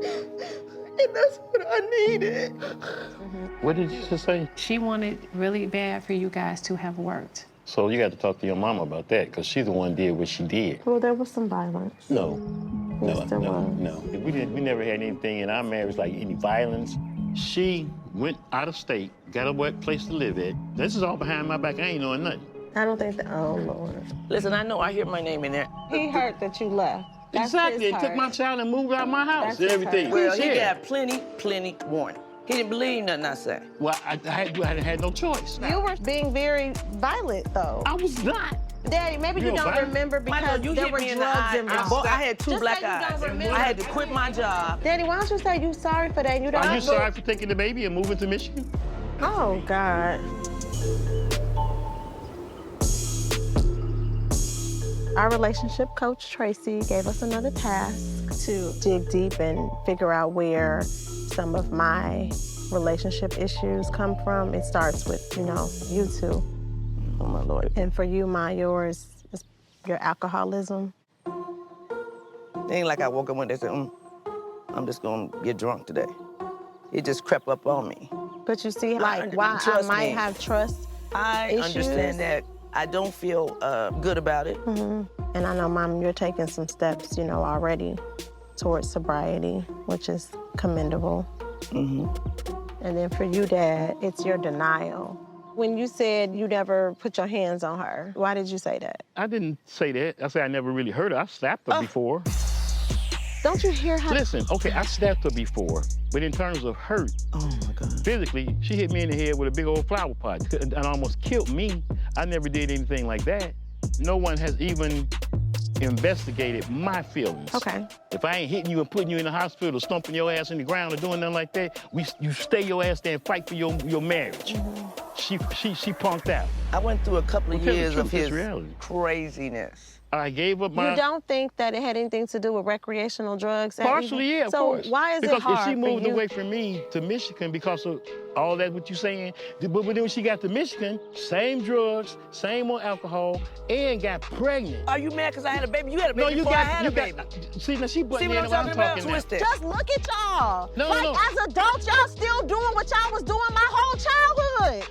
Well, you said you wanted to get to the root of the problem and bring it up. The roots. Okay. It's y'all. One thing when we're kids, the world revolves around us so much more than it does when we get older. And so whenever something happens in the family, we take it on as it was our fault. And we can kind of carry that with us. Do you think you've carried some of that with you? Yeah. Because I went through lot without having my father, and I think I would have if I had like more support and stuff from him. What are some things you went through? I started to be molested around that same time, so I've never been treated the right way by men. How does it feel to hear that, Dad? Did you know about that at the time? No, I didn't know about it at all. The word that I keep hearing in my head over and over again as I listen to you is distance. Do you think you're distant from your own emotions? Yeah, I can be. Yeah. Why do you think that is? Part of it is probably the way I was raised. I mean, that era, little boys just don't cry. So. And what that can do is it can distance you, right, from your own experiences. Right. I don't know, I just, I feel a lot of emotions whenever that comes up, like my mother. Is it hard for you to talk about your mom? I can do it. It might be hard, though.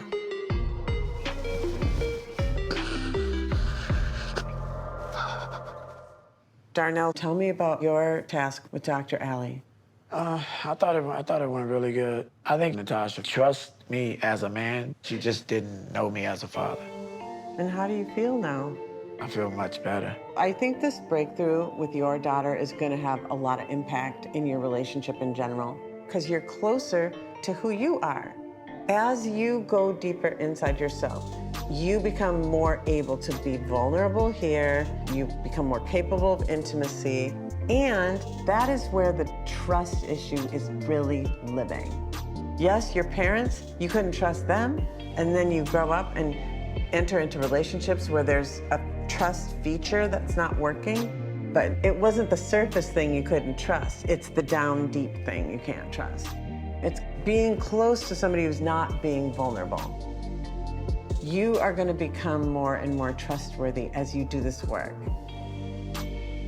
Time for the blessing ceremony now. Let's do it. Okay. Great work, you guys. I'm feeling like Tracy cracked a little bit of the cork and got a little wine out. Natasha, do we have your blessing? Initially, I came here to reconnect with my father, and we've had a lot of breakthroughs this weekend. You have my blessing. Thank you. Reconnecting with my daughter. I'm elated about that. As far as I'm concerned, this trip was well worth it. Let's have a group hug. I hope Darnell is able to take the insight he's gained to help improve his relationship with his children. I think everything's gonna be okay. This experience has been a growing experience for me because even though we're divorced, we're still her parents, and maybe we can even co-parent even better. This experience has been very therapeutic for me, and it's helped me release a lot of old hurt that I had towards my father.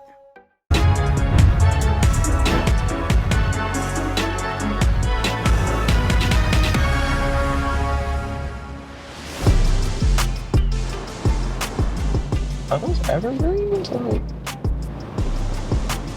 Have a seat. Congratulations on your engagement. Thank you. How long's it been? 5 months, yeah. Let's just clarify. How old are you guys? I'm 23. Okay. And I'm 22. You're very young to be taking such a huge step. We are. We're very young. And a lot of people have said we're very young and... Interesting. It's interesting. When it's meant, it's meant. I feel like you know when you know. Yeah. People say that, but is it true? What was the courting like? It was a few months, like I would say 3-4 months of courting, just hanging out with each other, really getting to know each other, finding out our interests. We really had an opportunity to get into each other's spaces. We were supposed to live separately, but my job at the time was much closer to Tobias's residence versus where I was going to stay. You moved in really fast, you guys. Mm-hmm. Are you worried about that? Not at all. It was actually a very seamless experience living with her. I'm not going to say that everything has just been peaches and creams, but I can say that we had the opportunity to really get to the nitty-gritty of things that happened in our childhood, why we act the way we act, why we talk the way that we talk. One of the things I like to kind of explore is your childhood. Can you say a little bit more about that? I grew up in a split, basically, a single Like joint mother. custody? Yes, ma'am. Experiencing that disappointment of your parents not always being able to be there and me having so many siblings. How many brothers and sisters do you have? 9, I believe. Wow. I can imagine that there wasn't a lot of space to get a need met. Yeah. Do you think somehow that getting married is a reaction to that? No, because I got in my head early, like, yes, I want life to be better. At that point, it was becoming the woman that Kiva wanted to become. You talk about yourself in the third person. That's unusual. She does it quite often. She does? Yeah. I started to refer to myself in third person once I figured out what I wanted, and it was because of the expectations I felt like I had to carry when I was younger. Right. So you mean you had an idea of what you thought your life should be, and you're watching to make sure that Kiva achieves those things and does that stuff. Let's just say it's a very strong awareness of being looked at or evaluated. Yeah, in a way, I guess. So, yeah. And I know you had a period of taking care of your grandmother. I did. How old were you then? 11 to 13, I believe. And how did that come to happen? Once I found out that she had cancer, I wanted to be there. I wanted to go with her to like her chemo sessions and That's like a lot of responsibility for a little kid. It is. My late great-grandmother, she was a rock for me, and it felt good to matter so much to someone that I didn't have to explain how to be loved. Well, first thing is put God center, because God is not there. I don't care how rich you are. There's no relationship if you don't put God in the center to put that bond together. Yes, I'm concerned about financial stability too, but the world we live in today, that stability don't come easily. Thank you. Mama, what's your concerns? My concerns are, first and foremost, put God first as the center of your relationship. Secondly, if you have not already had a major fight, I would encourage you to have a major fight. Yes. That's what I'm looking for. Mama? Well, my concern is for you to not just make decisions upon you just yourselves, but to make those decisions together as becoming one. And just the one other thing, just Lakeith just continue to control your temper. Hello, hello. Hello. We'll be doing budget breakdowns. I'll be up here writing down my monthly income, the monthly expenses, and then wedding expenses. I'll have the walnut from that. The walnut? Yes, ma'am. Yes, ma'am. All right. All in all, the expenses are not bad.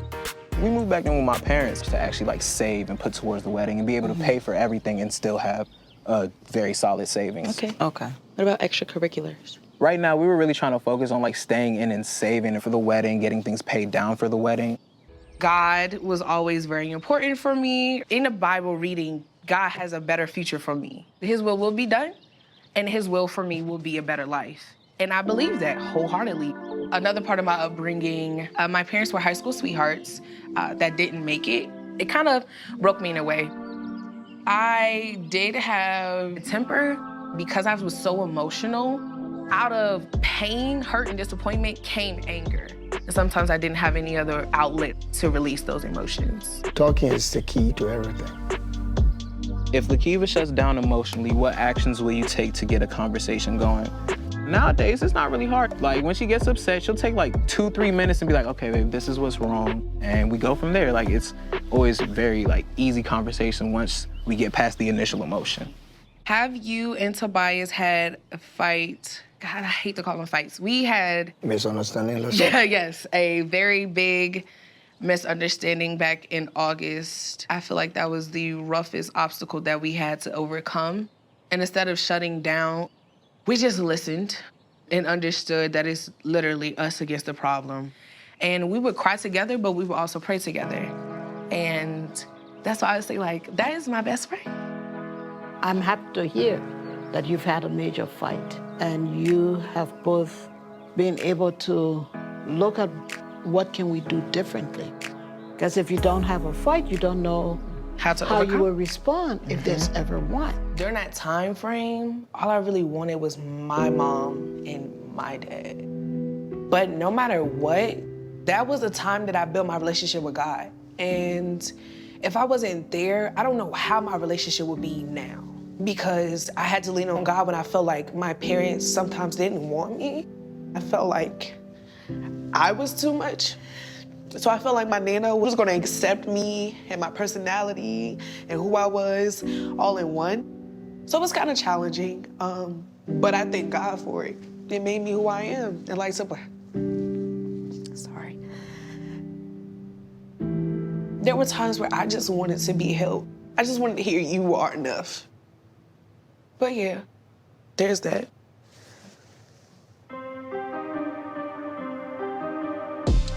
It's not like I just abandoned Kiva because she was still taken care of. There's no question about that, you know, so. Never. I thought that you knew that I was living with Nana. It was a communicational barrier on her father. You know, it was just maybe he didn't feel as though he had to tell me. At 23, I'm not upset. I get it. She still was in good hands. That's family. Yeah. A lot of feelings that I felt as a kid just started to resurface. It's like, wow, that is a period of my life that I didn't talk about a lot. And I assumed that both of my parents were aware of where I am. It's not like it was here, I'm just dropping you off. I'll come back for you when I feel like it. Do you guys feel like I was a burden? No, and you do have to understand, you were my first.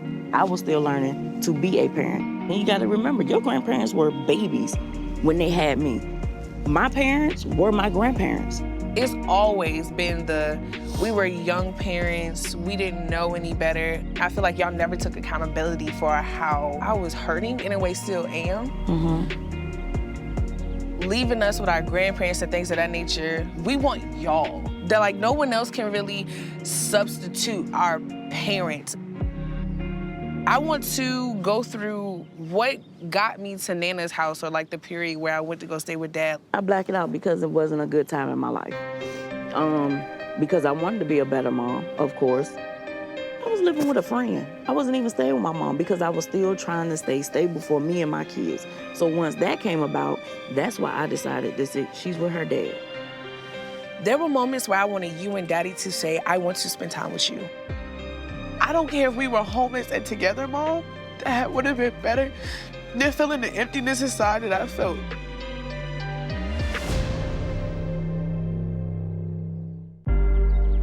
I feel like the 12-year-old inside of me has been trying so hard for so long to just feel wanted and loved. And it wasn't until Tobias that I even got remotely half of what I felt like I deserved, to the point that sometimes I didn't even know how to accept the love because I didn't know it was genuine.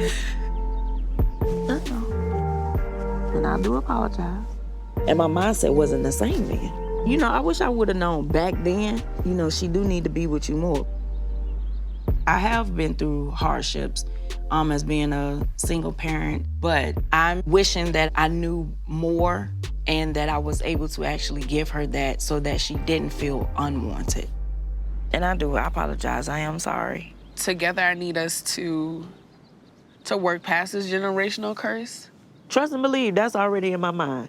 And that's another reason why I feel as though you haven't had kids yet. And it's for me to be able to stand beside you and Tobias. And I know it's mistakes that I made. I wish that I could have given you more, but I wasn't able to. And now it's just to work on still being a better mom to you for the future, period. Yeah. And I do that. That feels good. I am proud of you. And you've always been enough for me. Sorry I didn't know how to show it, but being a parent is lifetime. It's not. Absolutely. And I am learning that. I feel like us being able to build through this together it's very helpful. We're gonna be more fluent together. Give me a hug, Mommy. Yeah. I know how you are with affection, but I'm gonna get all this loving I can.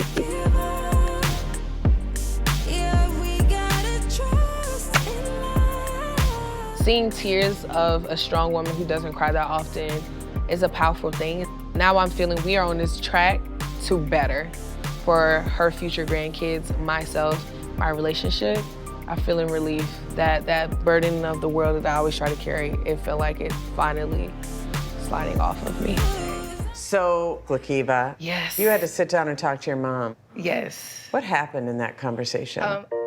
I would say it felt like we moved mountains with that conversation. Really? It Great. feels like we took a positive step forward. I was letting her know how like her actions and my dad's actions, it did impact me.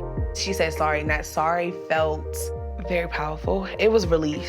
And then hearing my mom say like, I'm here. And understanding like she thought that not saying anything was gonna keep me going. And my mother is an extremely strong woman. I don't see her cry often. So seeing those tears come down her face and yet a smile and the hug, that embrace that I got from her it's a different feeling. This is what I'm gonna leave you with, Lakiva. Okay, yes. So there's fight, flight, freeze, and fawn, right? Okay.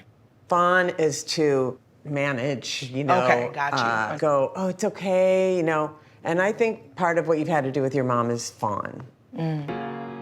That's what she's required from you.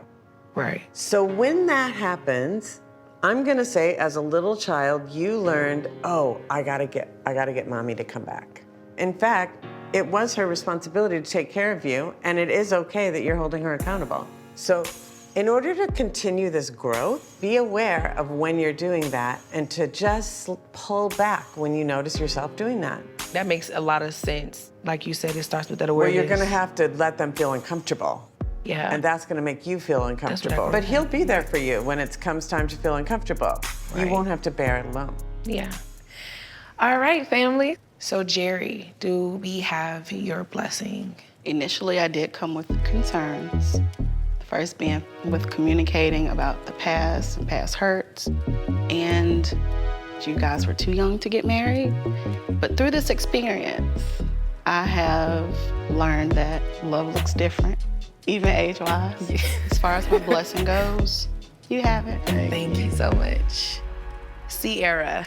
I had a couple of concerns. Number one, making sure that you two had a unified understanding of what marriage looked like.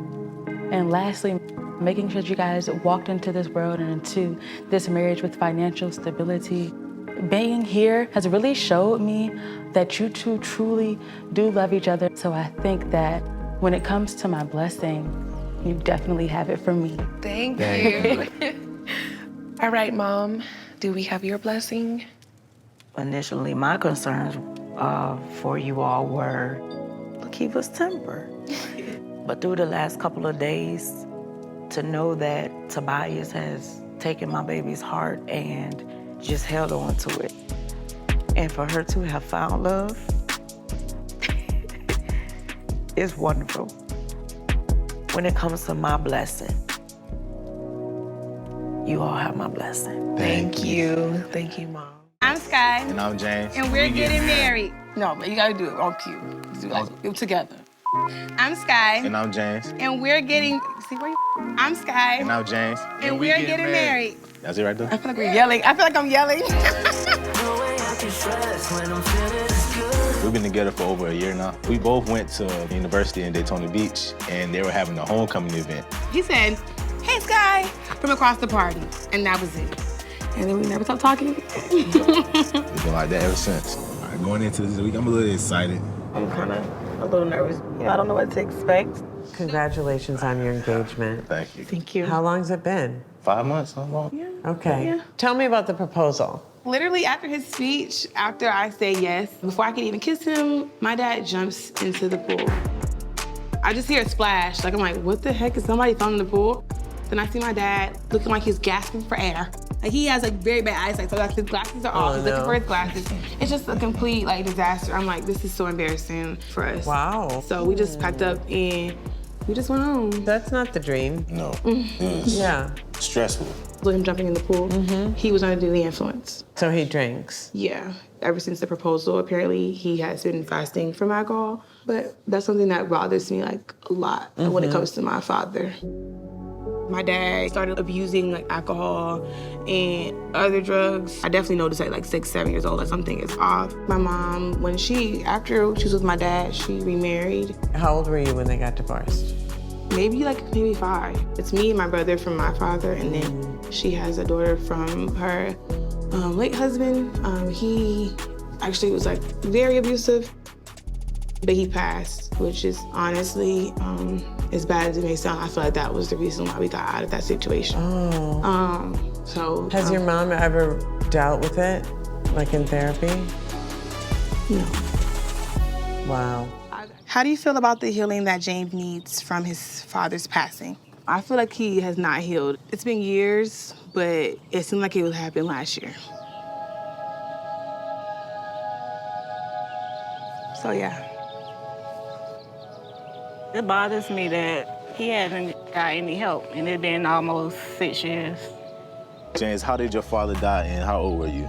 My dad died from colon cancer in 2016. I just turned 21. That was my best friend. My dad, when he passed, it's like, dang, for a while I felt like, bro, this ain't real. Like, it used to be crazy, but I used to call his name like Pops and he wasn't there. It felt like a part of me left when he died. What are your childhood traumas and how does it affect your relationship?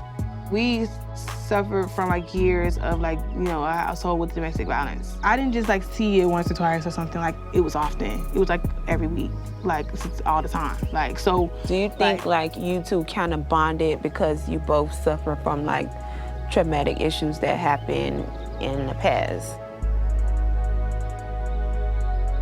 I just feel like I still suffer like, you know, like really bad, like from anxiety. I'm trying to cry. So,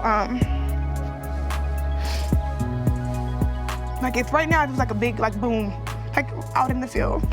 I would like have an anxiety attack because it reminds me of like times like my mother was like behind a closed door and we know what was happening. We know she was like, you know, being abused, but like we couldn't see it.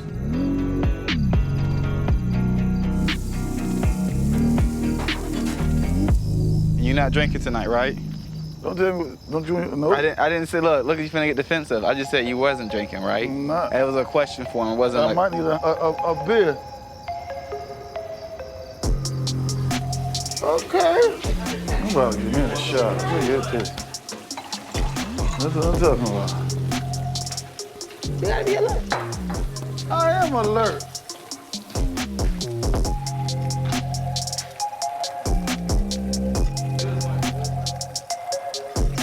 You know, it started off good, but hopefully it doesn't go left. What you got in your cup? I got some Hennessy, baby. Hey. She know how to try to push a button. No, we supposed to say the word of what we drinking. Oh, Lord, it's going left.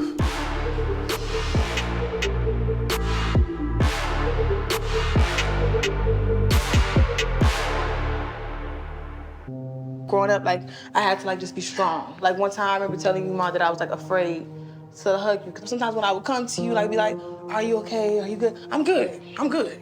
We didn't really get to, like, be like, hug and cry and be sad and be there. We had to just be strong and just move on. I'm sorry. Sometimes it hurts to hear, especially as a mother, anything that you may have contributed to your children's hurt. I did my best, and I never had affection and love. So when I had my first 2 kids, that's something that I tried to change. I feel like when it comes to Skye, she only remembers the negative. You don't remember any of the good parts. You don't remember the affection that I did show. You don't remember what I did to change the generational curses, and that hurts. All you talk about is what I did wrong. I didn't interrupt you. Because that's not true, is it? I'm not interrupting you. I'm talking about how I feel and what you say to me. I don't hear you ever say it was nobody there but my mama. This not about James. Just talk about how I feel. But it's about... Shut up. Because this is what you need to hear. Oh, wow. She's really like hurt from hearing her daughter tell her truth. Sometimes we as parents don't like to hear the truth that our kids tell us. You're this beautiful, amazing, damn near perfect woman because of the fact that I went through all of that and I still, at the end of the day, did this, did that by myself. That's hard. You were always by yourself, Shanae. I was. My kids weren't raised just by you. I've been here for my kids I'm talking since about in the household. they know what their mother did for them. I give you credit for that. But it ain't about their mother. We trying to fix the wrongs that we did to our kids. Me jumping in the pool, me not being there, me on drugs. We trying to fix that. You ain't gonna tell me what I need to talk about. Then say I, So don't say I ain't us. got to say you ain't about to tell me what to say. You said and mommy. how to say it. I took care of five. You have to learn how to I took care of five by myself. calm down. This is not about you guys. It's not about you guys getting offended. I don't even have the chance to say how it affects my relationship to the extent that I wanted to share, that I shared with his family, because you two are not arguing. Let me holler at you. Let me holler at you. No, let's wrap it up. Let's wrap it up. I never You can't lie about Mom, me. look at me. She can't just lie about Mom, me. look, listen. I got Okay, five now it's Mom, hello. Five. My mama got five. And I took care of by my goddamn My mama self. did the same thing. So what you will not do is act like you will never get credit.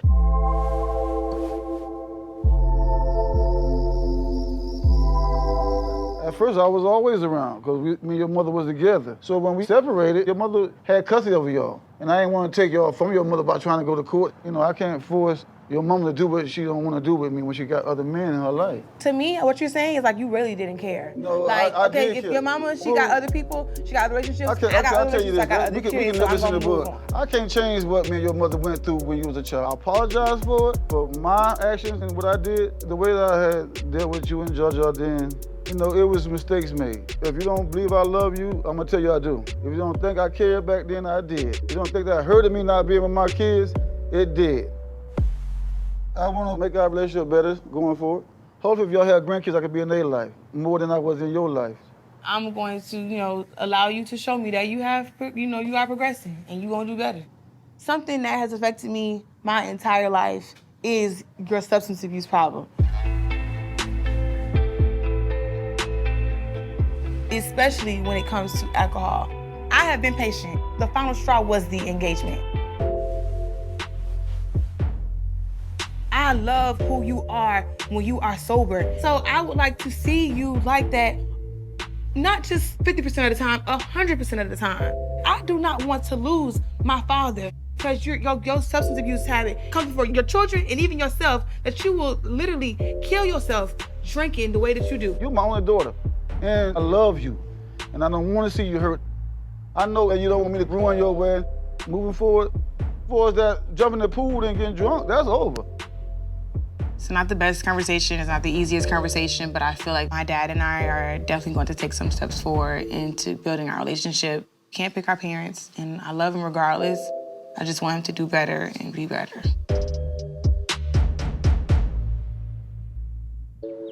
I would give anything for him to be here. I have to just try to hide it all the time.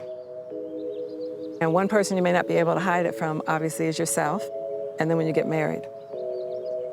So how are you gonna work through it? I seek counseling back home too. But all those bottled up feelings is not good. I can't bring that because it would have me not in a good space with my relationship. My husband, he was big on family, so he would have been proud that he's getting married. So what do you think he thinks about the second child? He would be proud because he made it to the next level in football and he got his degree. And what do you think he would think of you? That I'm strong, because he always thought I was a strong person. The strongest person I know. Okay. I'm feeling a sense of relief. For a while, that was tying me down and not allowing me to be as good of a person that I can be. Skye, do you think you could share what you shared with me yesterday? So yesterday, I was explaining how my upbringing has affected my relationship. To me, it seemed like it went from being emotional to like mad. I don't know what's the right or the wrong thing to say because I don't want to make her mad. I don't want to piss her off. When Skye tries to talk about the effects of your choices on her relationship and her adult life, you get angry with her. And it makes her want to not talk about stuff.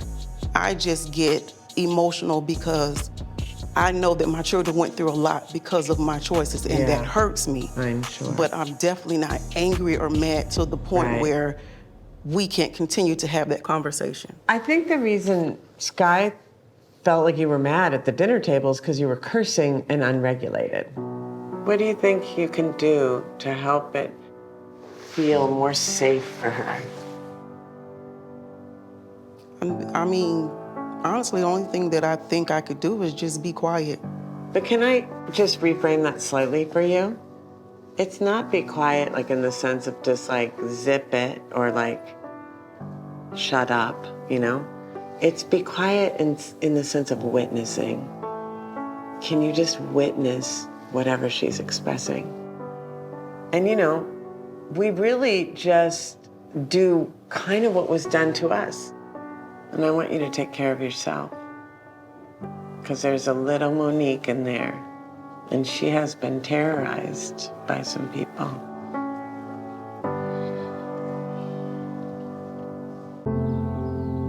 There's a little Monique in there, and she has been terrorized by some people. I think you have to help yourself in order to be able to help us. You always feel like, you know, my kids, my kids, my kids, but what about you? I think Skye's saying something really important. I mean, everything that Skye just said is completely true. Do you feel willing to try, not harder, but different? And not just go back to business as usual? Yeah, definitely. Okay. Love you, Mom. I love you too. Skye, you're gonna go out and come back with James. Okay. The session with Skye and Tracy definitely left there with a great sense that me and Skye are gonna be in a better place when it comes to anything that she wants to communicate with me about, or, you know, any help that I need to get for myself. You know, I'm willing to do that now. Do we have your blessing? My initial concern when we came here was that you mend your relationship with your dad, also that you two get the individual help that you needed. My experience at the house has shown me that you two are definitely willing to put in the work that it takes. As far as my blessing goes, you definitely have my blessing. Thank you. That was a long 3 days, but I feel like in 3 days we got a lot accomplished. So, group up, group up. I really do think that they're gonna work on their relationship, and I hope to see that my family, my sons, and I, including Skye, spend more time with one another. It's a celebration, hello success. Everything that I was concerned about was tackled in just 3 days. Hello. Hi. First of all, congratulations on your engagement. Thank you so much. Great. Thank you. How long has it been? Since December 24th? Yes. So you got engaged how long after you were dating? A year and a half. Okay. Tell me about your relationship history, Philip. Janae is what I would consider my third serious relationship, Okay. other than the mother of my son, and then one relationship after that. And how long did those go? The mother of my son, on and off 11 years. Oh, that's a long time. What about you, Janae? I was married before, so I was with him from age 14 to age 31. I had 3 kids with him. 17 years. Yes. We separated, and then I got into another relationship from age 31 to 38. And when we first met, I just remember her mentioning something like, in her past relationships, her and her partner would walk around the house and not talk to each other for days. But now I see our relationship turning into that. Oh. I just shut down, I do, because I rather avoid arguing. Yeah. So I guess the difference between my past and with him, they just let me have my time until I feel like, okay, I want to come to you and talk. Because we do talk about it. What would they do while you were having your time? Just do what they normal, like watch sports, read. But that's not normal, right? I'm not that good at takes that. a high level of pretending. What do you mean, like pretend? Because Well, it's where you just pretend is not happening, the thing that isn't working. Your silent thing is the pretending, and then you come back into the relationship pretending it didn't happen. I was the one who always broke the ice, and I would, you know, start talking But first. weren't you the one who was not talking? You said they would give me my space, Right. which means I'm the one who doesn't want to talk. Right. And so it would make sense that you're the one who would have Right. to restart the conversation. Right. What happens when you come back together? Is there a repair? No, it's an expectation to act like nothing happened. Right. Honestly, I've heard enough.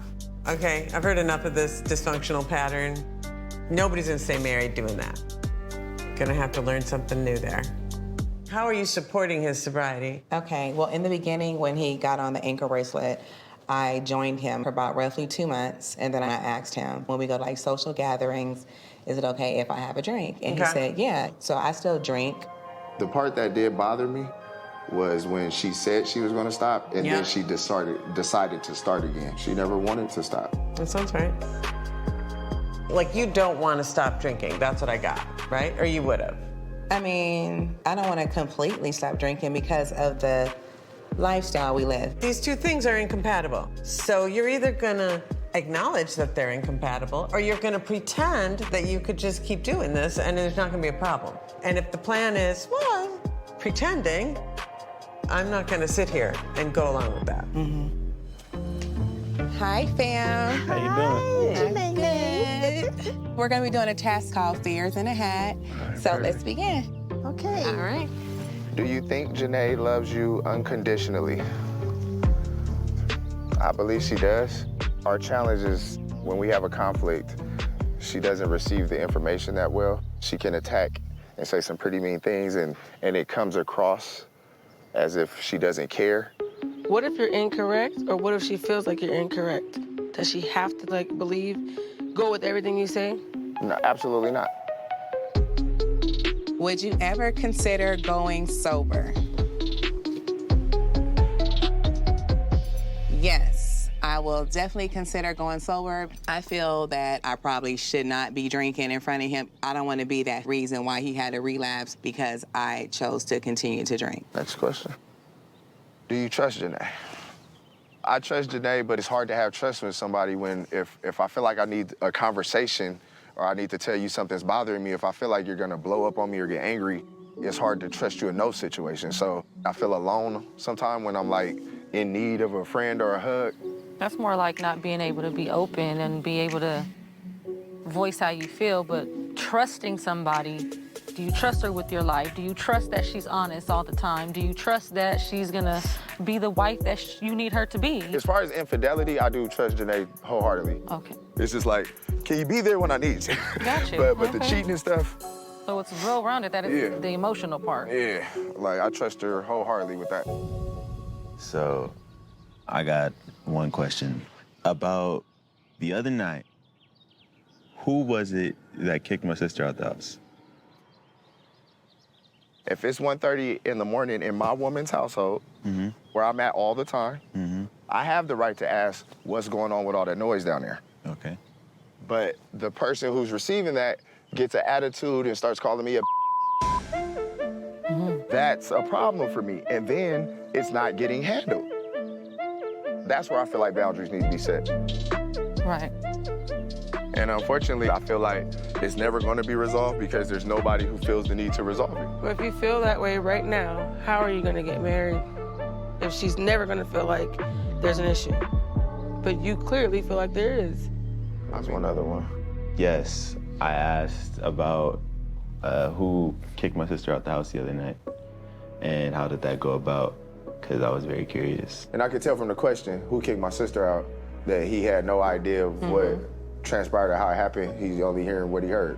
So I just gave him my point of view of how it happened that night. Since we brought up that story, what happened that night, I would never do that to your son. I'm tired of being put in the middle of situations and feeling like I have to pick and choose. I get it's your daughter, and because of that, I think you're so okay with justifying her actions and condemning mine. Because of that dynamic, you're too okay with that, which still bothers me. Can I interject? Because I'm the elder at the table, married, raised kids, and I listened to what you just said, and I'm gonna offer something to you. Your daughter is grown, and I know, Janae, I know how difficult it is when you've taken care of your children by yourself, you've mothered them, you've loved them, you've done everything that you can, but Jada has to make her own decisions, and you can never allow her to be disrespectful in your home to your husband under no circumstances. I just feel at the end of the day like this.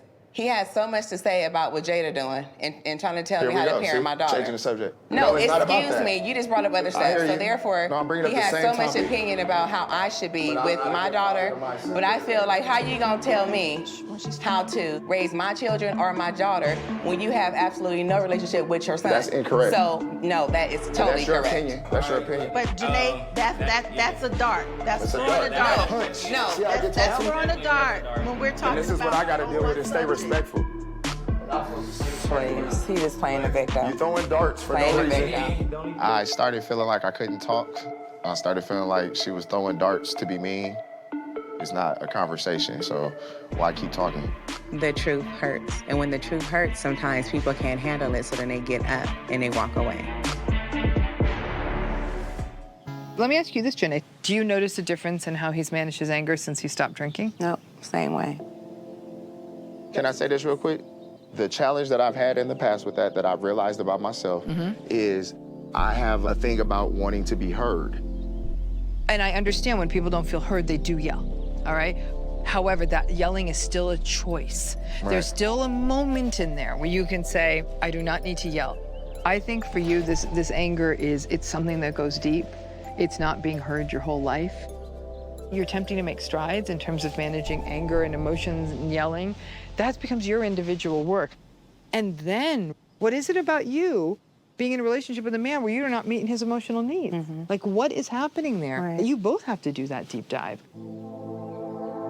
I'm definitely willing to make all necessary changes for us, because if we don't make those changes, it's just going to be a disaster. If you're willing to do anger management and even do counseling, I have no problem with stop drinking.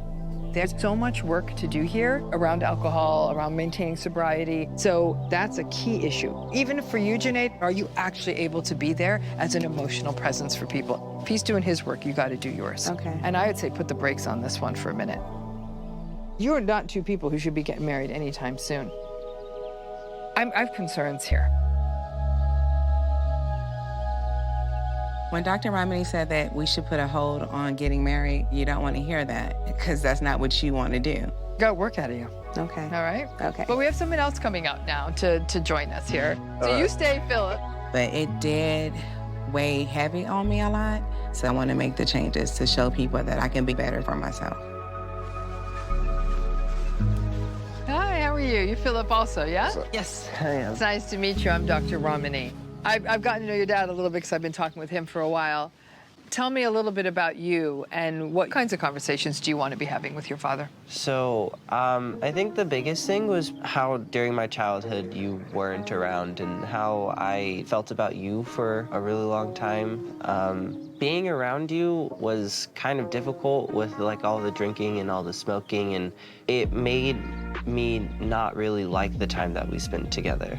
I don't think I liked you very much just because of like how you treated other people. It was really difficult to see because like you're my dad. I'm supposed to look up to you. So I just want you to be like, you know, better. How does it feel to hear that from him? It was the worst mistake I made. But with my destructive habits going on, I didn't want you around it. And I knew it was making you uncomfortable. So I started distancing myself more and more. But I totally understand, and I'm sorry. Yeah, thank you. And I'm sorry I let anything be an excuse to not talk to you every day. Me setting the right example wasn't something that was on my mind because I don't have a blueprint. I'm figuring it out. As you go forth, when you want to yell, you want to react, you got to hold his words, his face in your heart. Say, no, I can be better because I want to be a better father. How do you want your dad in your life? Like I want you to be somebody that I can talk to about, you know, my life and, you know, problems that I'm going through and like for you to be there. Absolutely. I'm excited and ready and willing and wide open. Moving forward, that is my priority. You are my priority. You want him to have a journey that was different than yours. This is a chance to end these cycles that repeat over generations. That's your responsibility as a father, even if you don't have a blueprint. I'll figure it out. I still wanted to move forward with the relationship. Okay. We are remaining engaged, but we're not setting a wedding date. How can you be ready to be engaged when you're not ready to get married? I feel like you guys don't know yourselves well enough to know whether this is the right marriage for you. We know that we have work to do. We know what we're looking for in each other. And if that doesn't happen, there is a breakup coming if we don't see the work being done. It doesn't have to be a breakup necessarily. I think, don't they just say no big decisions in the first year of sobriety? Wouldn't this qualify as a big decision? Yes, it is. You seem very committed to this sobriety. I am. And to regaining the trust of your son and to building a new, different kind of life. What's happening for you, Philip? I just felt something when you said, when you recognized my commitment to my sobriety, and I am committed to it. Who I was when I was drinking is not who I am and where I'm moving toward, so thank you.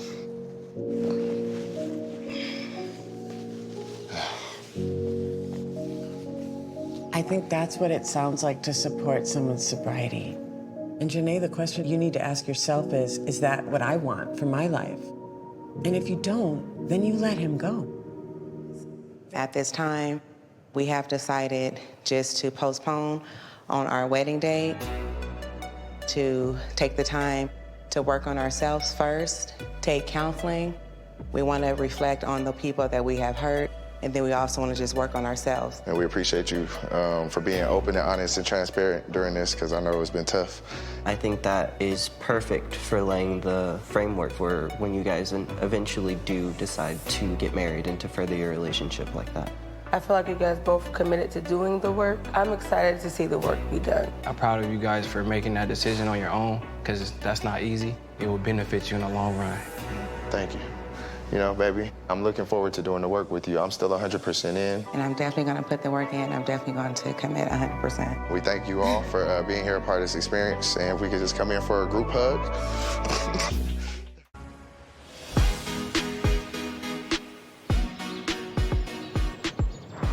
Ready to see this place. I kind of want to like just go straight into my basketball shorts. Skip the hard part. Right? I'm Christina. And I'm Lamar. And we're getting married. Why you I met Lamar my first day working, and I was just looking at him like, okay, he's handsome, he's tall, and he was really respectful and just wanted to know me as a person. I had never experienced wanting to know so much about someone. Lamar and I started dating in 2016. And our daughter, Naya, was born October 24th, 2019. She's everything to us. So I like to start right at the very beginning. How did the two of you meet? I was a manager at a job. She came in and was one of the new hires, and I was taking her through her orientation. Just felt so comfortable. Like, you know, when you look in someone's eyes, like you can see their soul. Like, it was that kind of connection. It still is, sometimes. I'm joking. Sometimes, yeah. How old are you, first of all? I'm 25. 33. So there's quite a bit of an age difference there. Oh, yeah, a little over 8 years. And in the beginning, how old were you? I was 19. Okay. 27, I was. Yeah. Okay. You had this age difference, but you're dating, and when did you guys realize there was problems in the family with the relationship? I think my parents ultimately want a specific lifestyle for us in terms of religion, in terms of culture. My parents want Lamar to accept our culture. You mean practice it? Practice it, you know, yeah. Is that gonna happen? Okay. I don't know what that answer was. Is that the answer? Is that the answer you've been giving? I was thinking about That's the thing, we always, like, we don't talk about it. Ultimately, I'm willing to try. What is being asked of you? When I was initially asked for dowry, it was just like, it didn't make any sense to me. Do your parents need money, or is this just a respect thing? It's a respect thing. It took a lot of sacrifice, a lot of hard work to raise me. The dowry is just a token of appreciation. Yeah.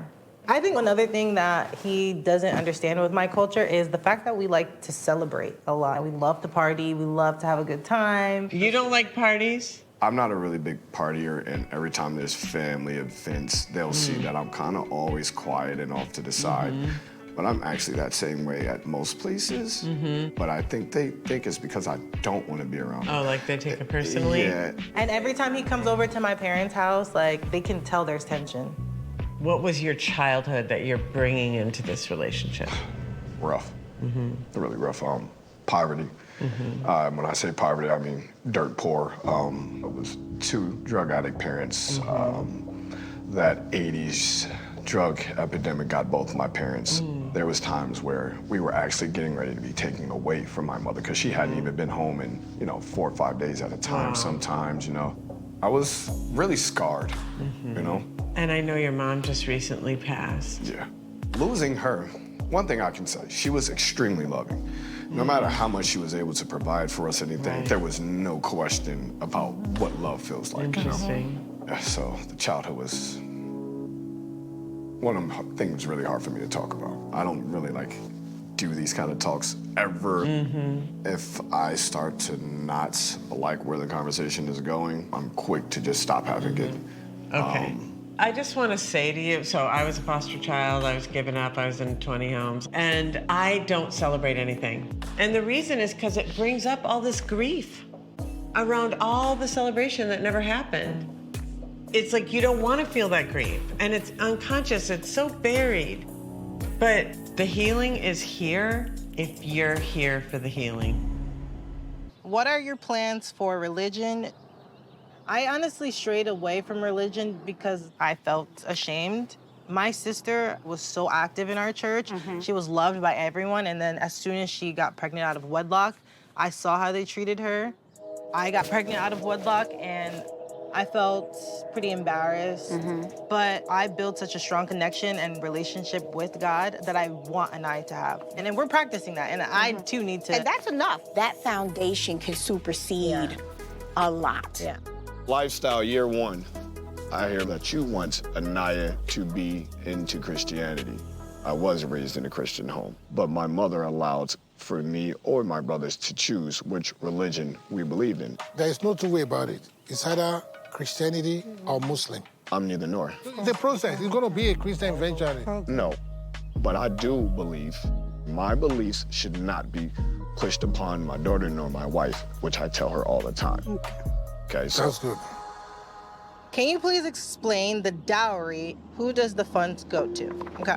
The dowry is just an appreciation to the family. There's no set amount, there's no set anything. It's just what the family believes they deserve for their child. I really want to know exactly what is it that you're looking for in dowry. What you need to bring for the dowry. Basically everything that Christina love. Right. So you buy that. And for the parents, you have to bring, like the Jamaican yam. You have to bring catfish, a lot of amount of that. You have to extend some of the money back home. You're going to put money in here. We're going to send it to the village so that they can pray. Because we have family there in the village. So you're going to give us money. You're going to put money in the envelope.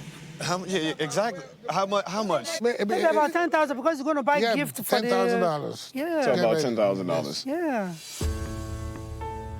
That's a real heavy ask. That type of thing actually takes away from my home. And if we're preparing to buy houses and start businesses, it sounds very backwards. You can't just take a wife, free. It's our Nigerian culture. You have to... $10,000 is cheap, I'm telling you. Okay, so the question is, why when you addressing your elders, you would not give me the same respect? I'm guessing this is Elaine's question. I felt like I always gave you respect.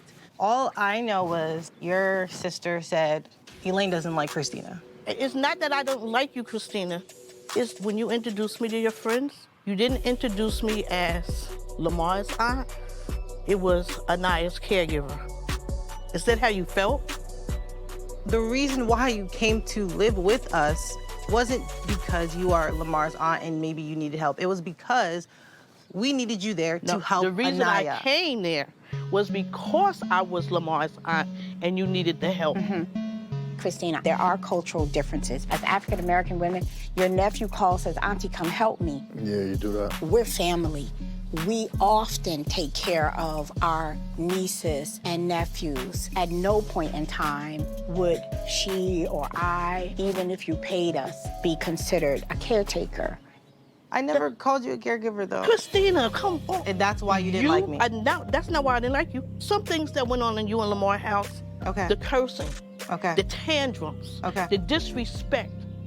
The day that you called me and told me not to come back to your house, you just was yelling and screaming at me. I yelled at you, though? Oh, you yelled and cursed.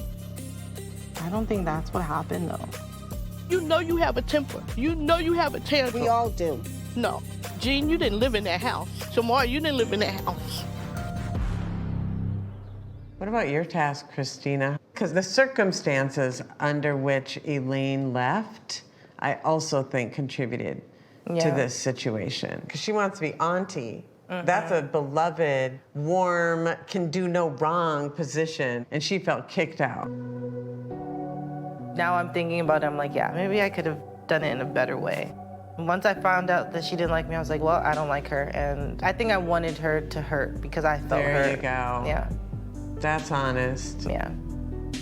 Yeah, and you know, you're looking down and I see that you are letting that land on you, and that's really powerful. Yeah, I feel bad. Like, I don't want her to feel that way, but like, it was just, I know. It was just a lot. Like, it was definitely selfish, and honestly, like, I felt better, but I didn't have to hurt her to feel better. Right.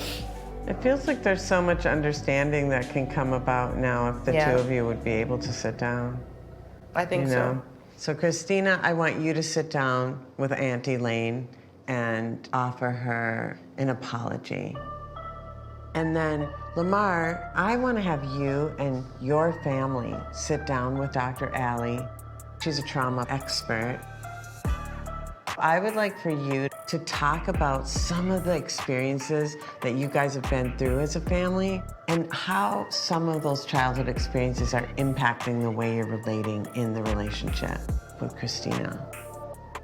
Addressing the trauma is something that I've been avoiding forever because it's rehashing lots of old wounds. Well, it's really hard to be vulnerable for me. And so these are going to be the hard conversations to have.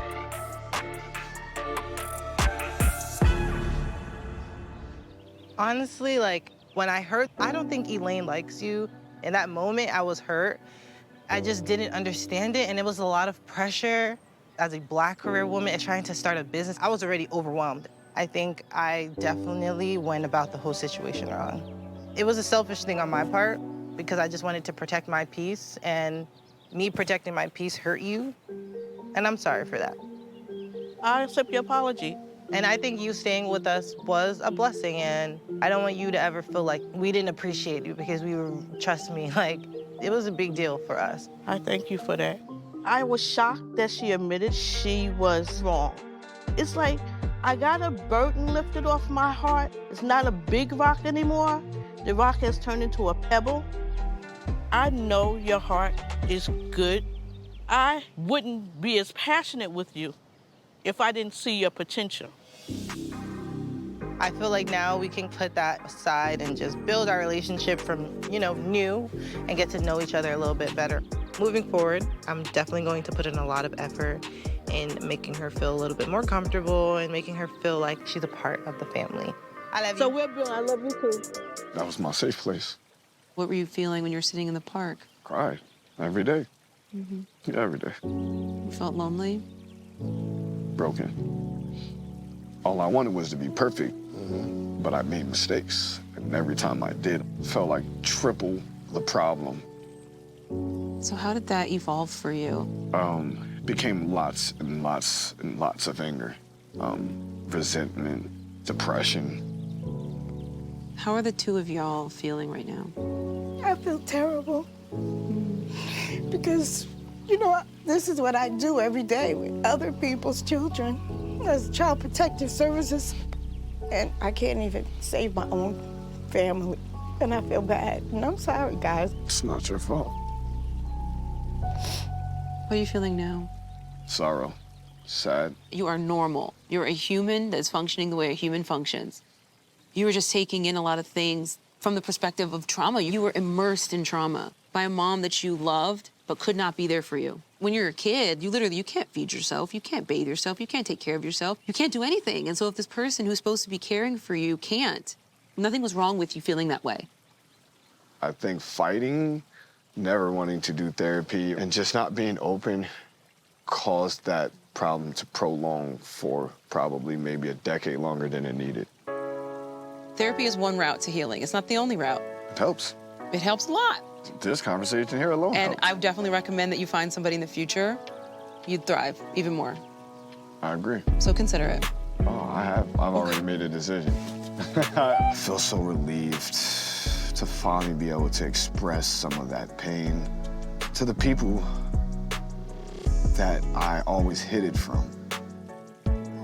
I ain't afraid to let all these emotions show. My heart is full, head is just clear, and yeah, man, this has been so amazing. Even if I fall, you will help me get back up. I know that the world's against us. Mommy, Darius, do we have your blessings? Initially, my concerns were I didn't see Lamar ready to accept general tradition. This experience has shown that Lamar is ready to accept Nigerian culture, right? So, you have my blessings. Dad, do we have your blessings? Your communication is like an eruption that comes out of a volcano. On a religion base, I have concerns on that too. This experience have shown me that Lama is a new man. As far as my blessing goes, yes, you got my blessing. Thank you. I'm very thankful for both sides of the family being willing to come. This has been something very amazing. Come on, group hug, guys. Come on.